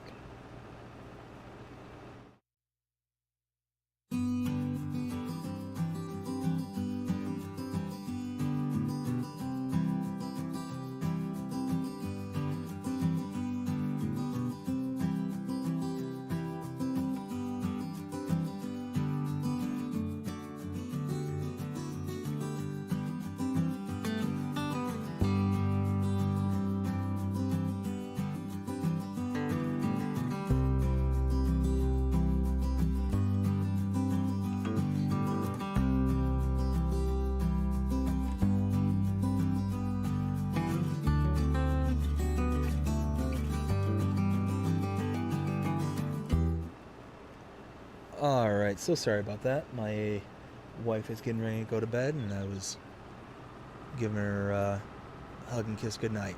So, anyways. Oop, oop, oop, oop, oop. That's the only thing about this particular baler that I'm not really in love with is the pickup seems very narrow. But anyways, so yeah, there were trees that you had to cut down and get the stumps out of the ground before you could utilize that.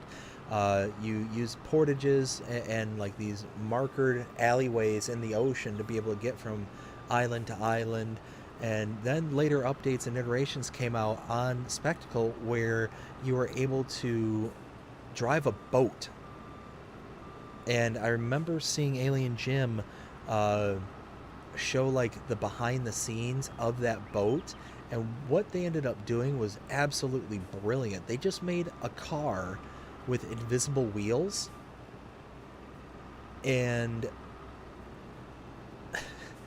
basically, they made it in the shape of a boat. It was more like a barge than anything, because it was made for transporting wood from place to place, kind of thing. And what you could do is then take it around and deliver your wood logs places. You could also deliver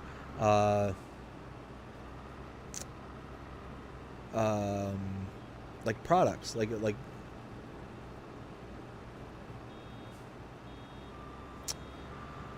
why are the words just not coming to me? Like your like wheat, barley, things like that in a different boat that was specific to a only accessible by that boat. Like you could only get there with that specific set of equipment, kind of thing. So it was just really kind of a cool concept, and just something that up until that point I'd never seen before. And then in again later iterations, they made animations for like sharks and people in boats just kind of going around the island, kind of thing, and sharks just swimming around in the ocean, and just silly things like that. That again, it's to maybe the average person, they're like, oh well, that's cute, but meh, kind of thing. But to somebody like me, who's very much into the details,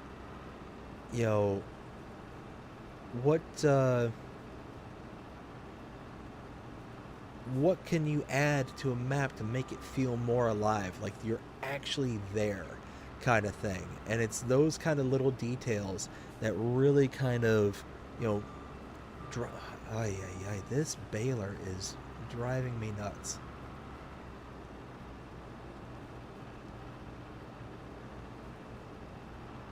But what kind of details can be added to really kind of make it come alive, kind of thing. So yeah, Alien Jim, if for some reason you ever hear this, please come back.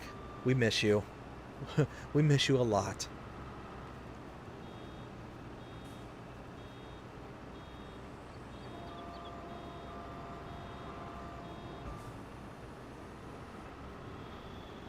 So yeah, and there's so many maps that Alien Jim made that were just top tier. Like you said, Rusty, Mercury Farms, that was a great one. There's Washoe, Nevada. That one is really, really funny. And again, I spent hours playing that one as well. So it was the first time I can remember where there was actually like animation, quote unquote, outside of like the hot air balloons and stuff that would kind of slowly streak across the sky. That one actually had an alien ship, like bright lights just coming out of nowhere and just sweeping across the entirety of the map. Like it was just something that was, again, so silly but so amazing. And it is just that little bitty detail that's like, okay, that's next level kind of stuff. Like it would only have been better had the map been named Roswell, New Mexico, instead of Washoe, Nevada.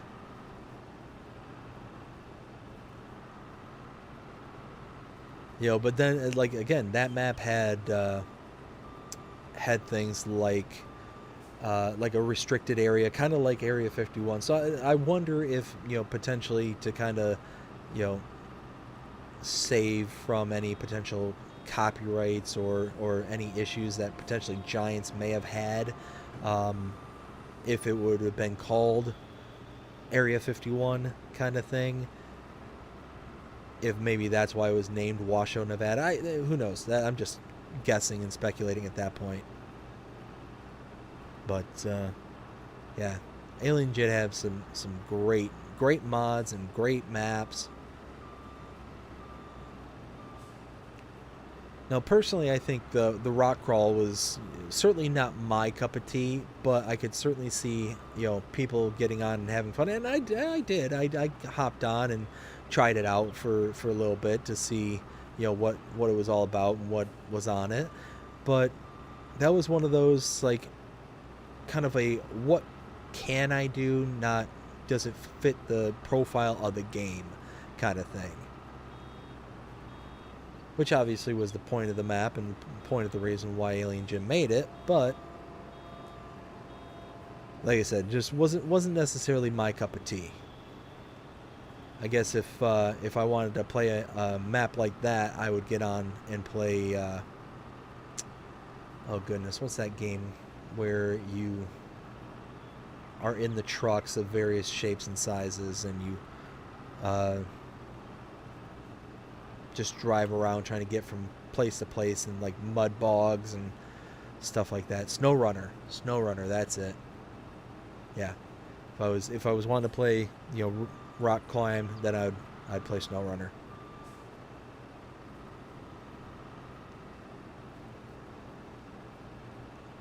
Let's see. So I just need to finish up this contract here. Oh, you know what? Did the other one finish? It didn't. Why didn't it finish? Oh, because it's only 99%. Well, let's go and finish it. Where? It's been turned on the whole time? That's weird.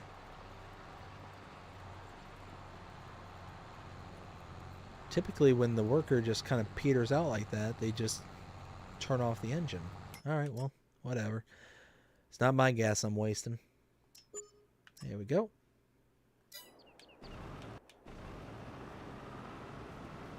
Perfect.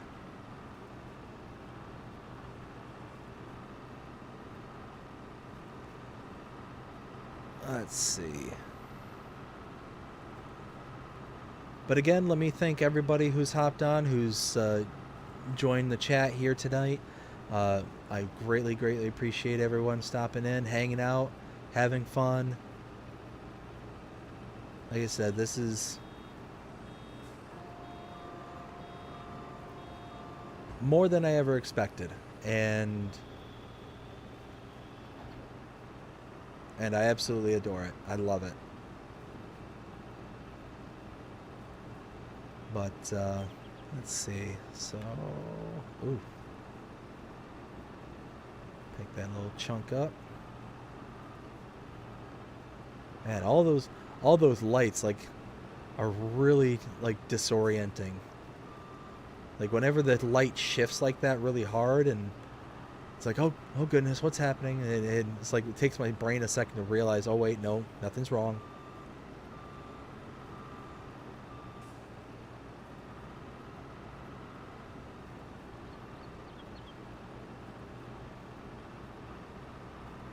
Yeah, what's wild about kind of going back there to Alien Jim, I know that they have a Facebook page, and I haven't seen any activity on that Facebook page in years. Like, it looks like that just went completely dormant. Now, I don't know if anybody else like knows anything about Alien Jim and knows, you know, what happened to them, but like I said, I'd certainly be interested in finding out. You know, hopefully it wasn't the same thing as like a Lancy Boy situation. You know, to where they just said, you know what, not worth it anymore, kind of thing. Now, from what I gathered, Lancy Boy isn't. So is my complete misunderstanding originally. that I thought when people were telling me Lancey Boy was quitting social media, I for some reason interpreted it as he's quitting modding altogether. That was my mistake. It was not that he's quitting modding. It's that he's just, from what I understand, just stopping the social medias. But let's see. Oh, oh goodness. It's like it's like waiting for the aliens to show up. Yes.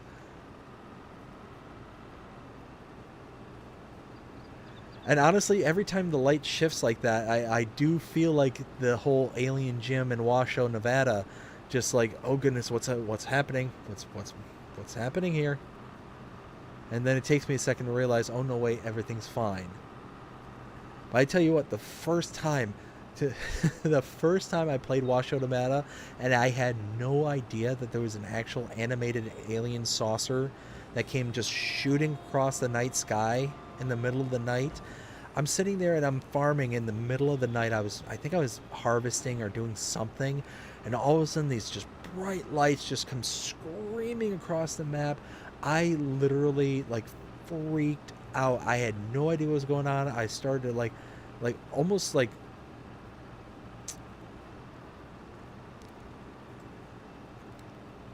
you know, I can't even like describe it. I was just freaking out. Like, was like, oh goodness, did I break something? Did something wrong?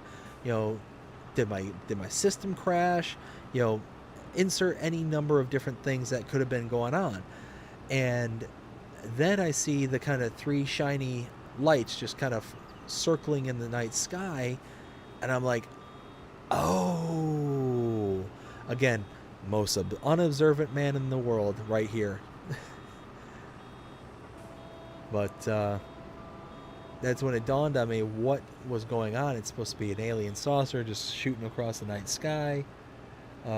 Maybe that's what happened with Alien Jim. The aliens came. Nice. Alien Jim went back to his people. He phoned home.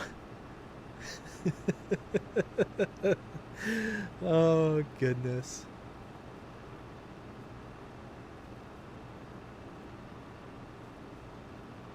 Man, that is a rabbit hole that we could certainly go down right now. Oh my goodness. What if he is an alien? What if he came here to make awesome mods for Farming Simulator and then just said, you know what, I'm going home? Oh my goodness. I will show these pesky humans how to do this.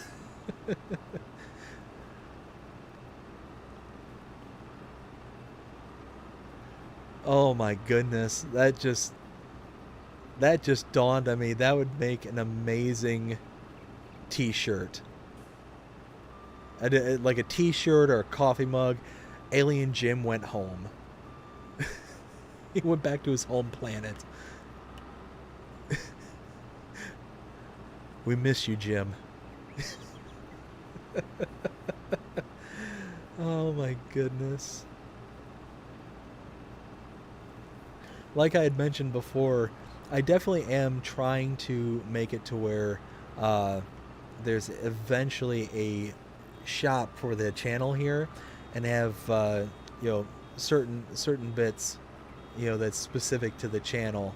That would be on things like coffee mugs and t-shirts, you know, the typical kind of stuff to start out with. But I feel like that one would be a pretty good one. Even with the little alien symbol on it, like the generic one, not like Alien Jim's actual like profile kind of thing. Alien Jim phoned home. uh,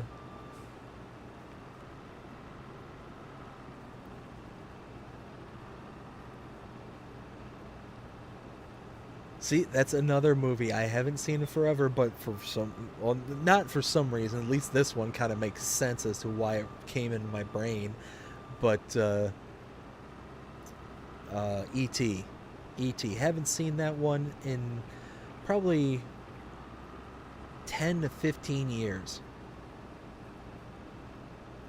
But just popped into my head. It's like, yep, we gotta let this one be put out into the world. Oh goodness. Oh, oh, oh.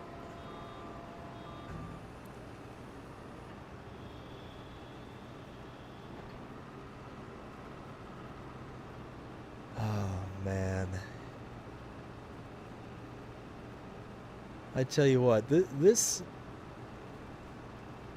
live stream has devolved extremely quickly into just silliness, and I'll be honest with you, I love it.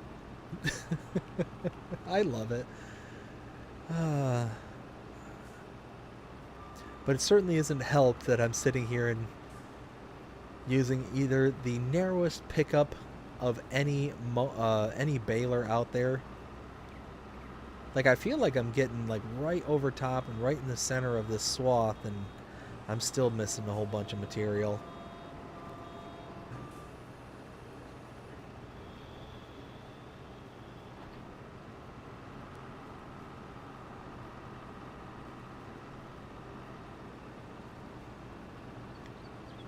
So you know what? I've got a general question for everybody out there. Let me know what you think about this.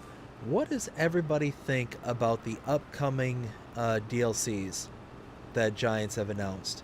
So there's the new oh goodness, what was it called?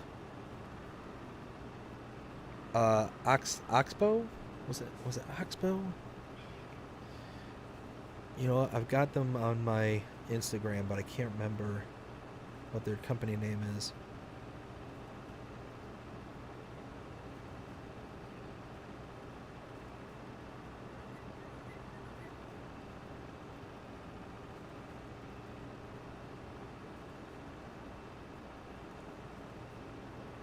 And of course, it's not in alphabetical order. Oxbow International. Okay, that's yes. So I think that's the next DLC that we get is Oxbow, and then eventually there is the is they call it the Premium Edition? I think is what it's called. What does everybody think about about those? I know they started releasing some of the Oxbow stuff, not releasing it, but like putting out like the fact sheet Fridays about it and stuff like that. But I don't know. It just I don't know if I'm terribly impressed with it. And what I can't tell is it that I'm not impressed because I've been getting like quote unquote spoiled with all the amazing mods and all that stuff, and this just seems kind of underwhelming kind of thing? Is it like a me thing, or is it just kind of in general? Like, what do people think out there? Like, I'm genuinely curious because again, it's one of those, am I the only one? Am I feeling kind of, you know, underwhelmed because I'm kind of being, you know, kind of over expecting because of the things that we've got so far, or is it simply because a justified feeling of underwhelmment? Still up in the air. See, you know what? It's kind of how I feel too. It's like I'm always willing to give it a chance and to see how it turns out, kind of thing. But I don't know. Just there was nothing in what I've seen thus far where I've been like, oh yeah, that's coming into the game. I can't wait, kind of thing. But you know, I'll be honest with you, now that I'm kind of thinking about it and kind of saying this stuff out loud, I kind of felt the same way about the Platinum Edition. And then we got all the cool, like, the wood containers and the yarders and all that stuff, where it made logging just that much easier, kind of thing. And it's like, okay, like those, like I wasn't very excited about the Platinum Edition, but then we got it and I started playing. It's like, oh, okay, so there's definitely something to this kind of thing. Now, of course, not everybody feels that way because not everybody's like really big into logging, like at all, and they would sit there and argue, oh no, it was all logging, so it was all bad, kind of thing. But I don't know. It's just one of those that I don't know if it's underwhelming in the moment, underwhelming because of me, or underwhelming because of it's legitimately underwhelming. So I don't know. We'll see. I'm always going to give it a shot and stay positive that it's going to be like I said, like the Platinum Edition where I was kind of like ho hum, and then all of a sudden it's like, oh, that's nice, this is cool, this is something that wasn't expecting. Okay, cool. But we'll see. Here's hoping. Again, staying positive and oh hey, no, come on, keep rolling, roll away. All right, cool. Thankfully, there's no lakes or anything around here where I'm gonna lose the bale and never be able to recover it again. Unlike right across the street over there was the field that I did, and it was right next to that little body of water. And if I lost any of those bales, which is the whole reason why I got the other baler to begin with, is if I lost those bales, then it would have affected my amount that I got at the end. So that's kind of the thought process I had at that point. Something new is always overwhelming until you try it out. Yeah, I agree. It's one of those that until you kind of get a chance to play with it, you really don't know how to take it, kind of thing. So yeah, I can agree with that. Oh goodness! Finally on the last two passes here.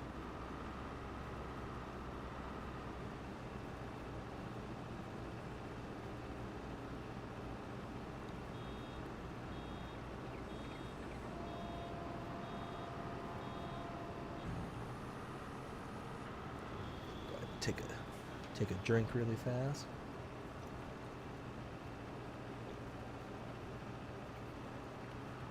There we go, much better.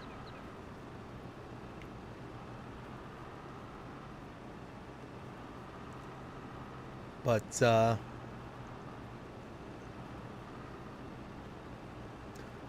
actually, now I'm kind of thinking about it.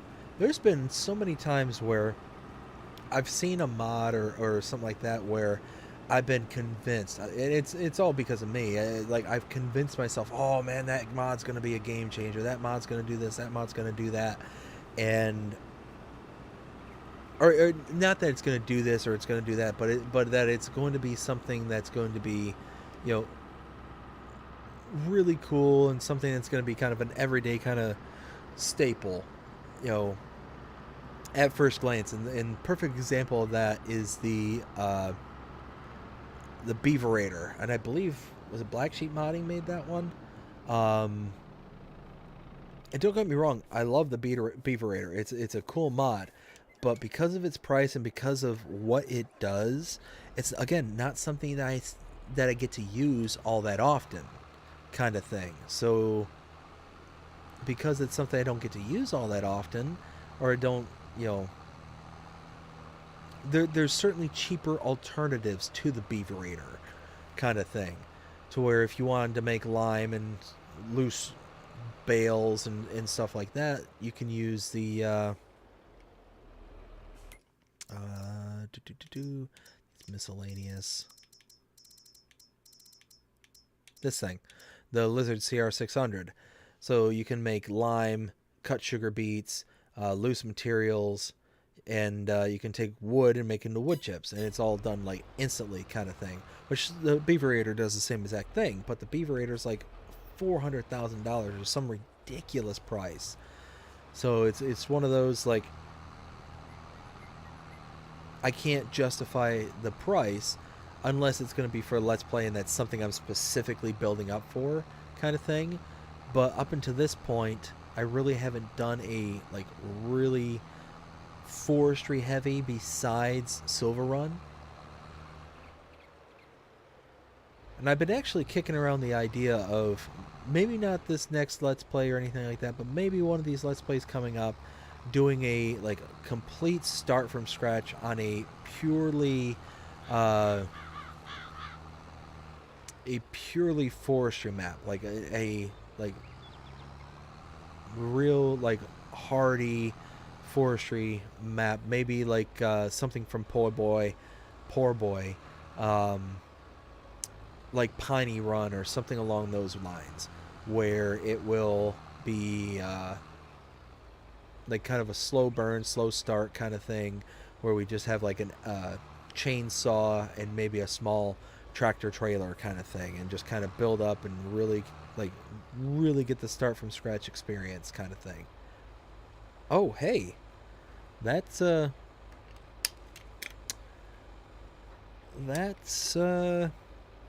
thing happened. Sorry about that, y'all. Didn't give me a warning that that was supposed to happen. Let's see. I apologize for this.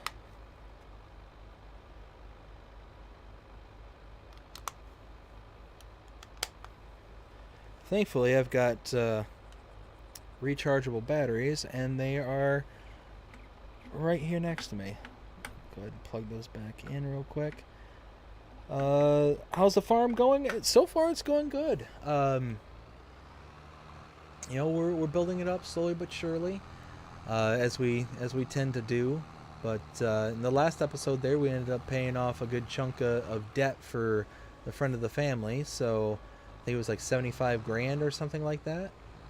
So that's mainly the reason why, like I was discussing earlier, Jody, the reason why I had came back on so quickly after posting the previous episode, and why I've done it now twice in a row, and that it's not going to be an ongoing habit, posting and doing live streams on the same days of postings for the episodes, but really needed to kind of get the money racking back up. So typically I like to be able to have at least 24 hours before I go into a live stream between the release of an episode, kind of thing, so as to give people an opportunity to be able to, you know,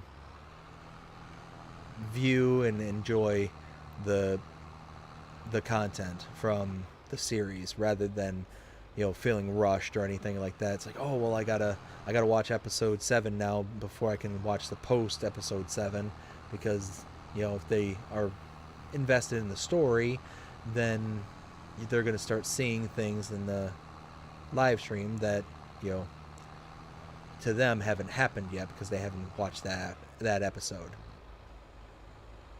But yeah, no, so going good so far. The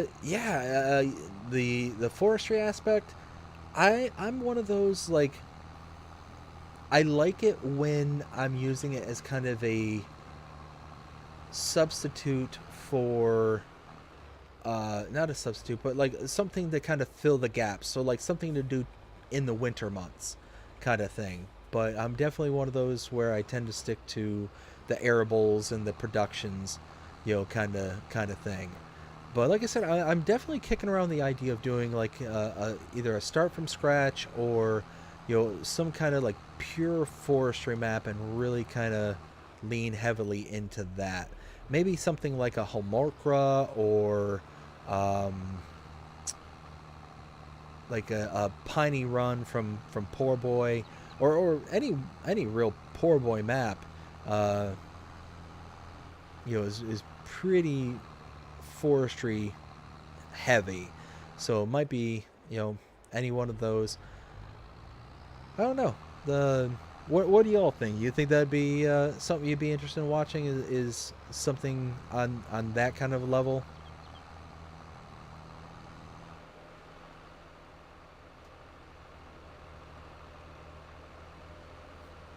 I know like Mr. Sealy P has done Let's Plays like that where wait, where am I going? Oh, it is right here. Okay. I didn't realize this accepted hay.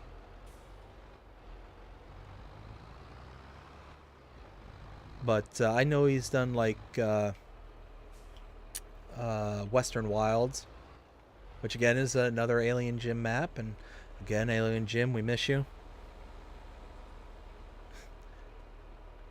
Please come back to Earth anytime.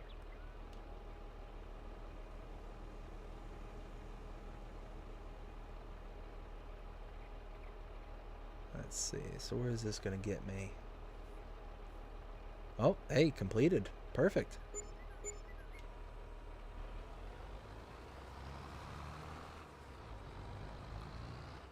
Oh, hey. There we go. Perfect.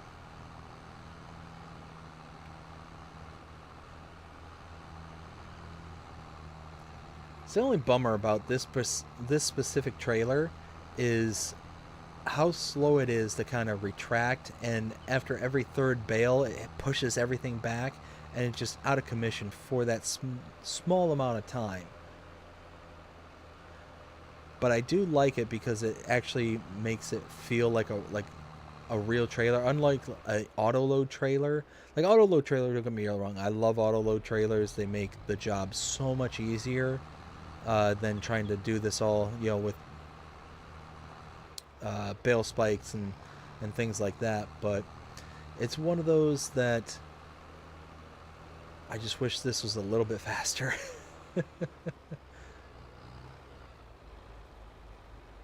Like the first two of any series is fine, you know, it's just up, down, and it's done. But after the third one, it then slides everything back, and it just feels like it takes forever. Okay, let me take one quick trip around.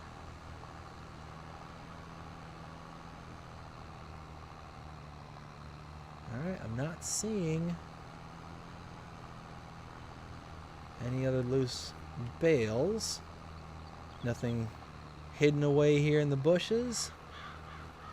No, looks like that's okay.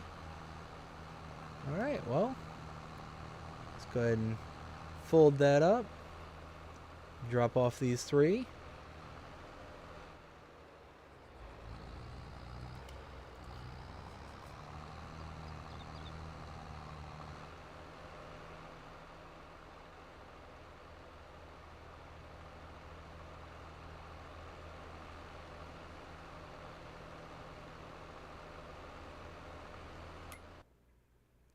Oh, okay.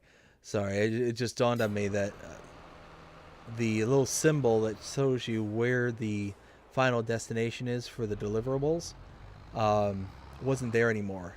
And I don't think I ever noticed it before, but it must just take it away once you deliver all the products. Not necessarily after completion, but just when the products have been... when the product goal has been met, kind of thing. Oh, well, hopefully.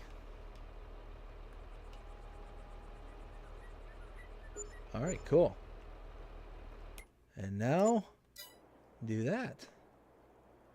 Alright, well, 121,000.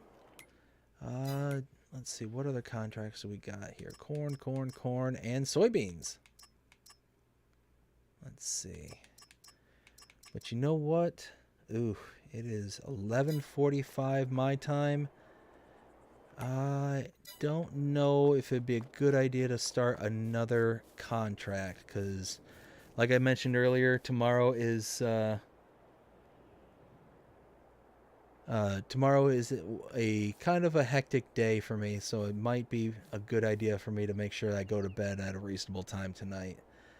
But yeah, Jody. So I was doing a contract there for Field 106 for hay. So that is all collected now, and I just turned everything in rather than keep anything, because the only thing I would have used it for at the moment was to supplement the sheep that I have there at the farm. But right now I've got plenty of bales for that. I don't have to worry about keeping the bales. I'd rather keep the money and be able to progress along in the stories. But yeah, see, none of these are small. We got a 6 acre, 4 acre, 11, almost 12, and a 7. No, I don't think it's gonna be conducive for me to go ahead and start another contract. But let's see. Take one quick run around to look at the animals, make sure that they're all good. I should be actually producing eggs by now, I think. See, that's where the eggs would produce, so maybe not. Oops.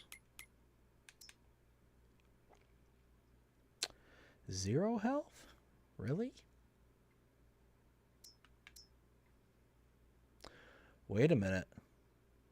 Protein? Wait a minute.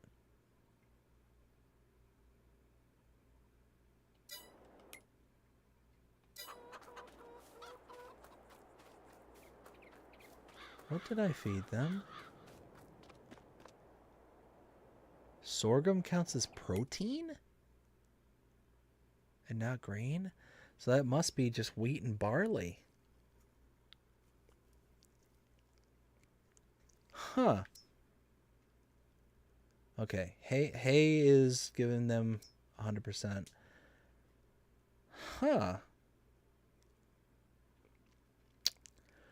Well, now that I know that's a thing, I might have to go and figure out how to get the grains. 'Cause yeah. That's weird.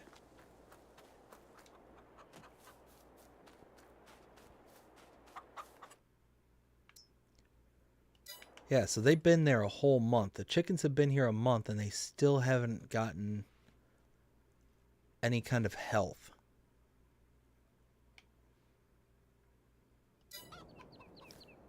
So that's going to be something that's figured out. But again, I think at a later time. But hey, thank you all so much for coming out and hanging out tonight. I greatly, greatly appreciate it. Like I've said several times tonight, y'all have made this an amazing, amazing experience, and I have so much fun hanging out with y'all. But I think that is going to be the end of the night. I hope y'all have a great night. Oh,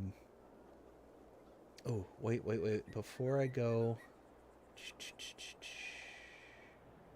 you know what? Let me give one more shout out to the channel members. Crimea River, Mark K, and Deco, thank you all so much for being tier 2s. I greatly, greatly appreciate it. It's going a long, long way to help out the channel, to help the sustainability and the growth of this channel, being able to eventually do some really, really awesome stuff. Yeah, it's just an amazing thing. Thank you all so much for coming out and hanging out tonight. I hope everybody has a fantastic night. Y'all have a good night's sleep, and we will see you all next time I stream, and we'll certainly be putting out an episode hopefully before too long. But with only 121,000, I might do another live stream before an episode to make some more money. So actually, I think that's likely what's going to happen, because I'm going to have to get product and get some cash. So anyways, sorry, talking out loud. Have a good night, everybody. Take care.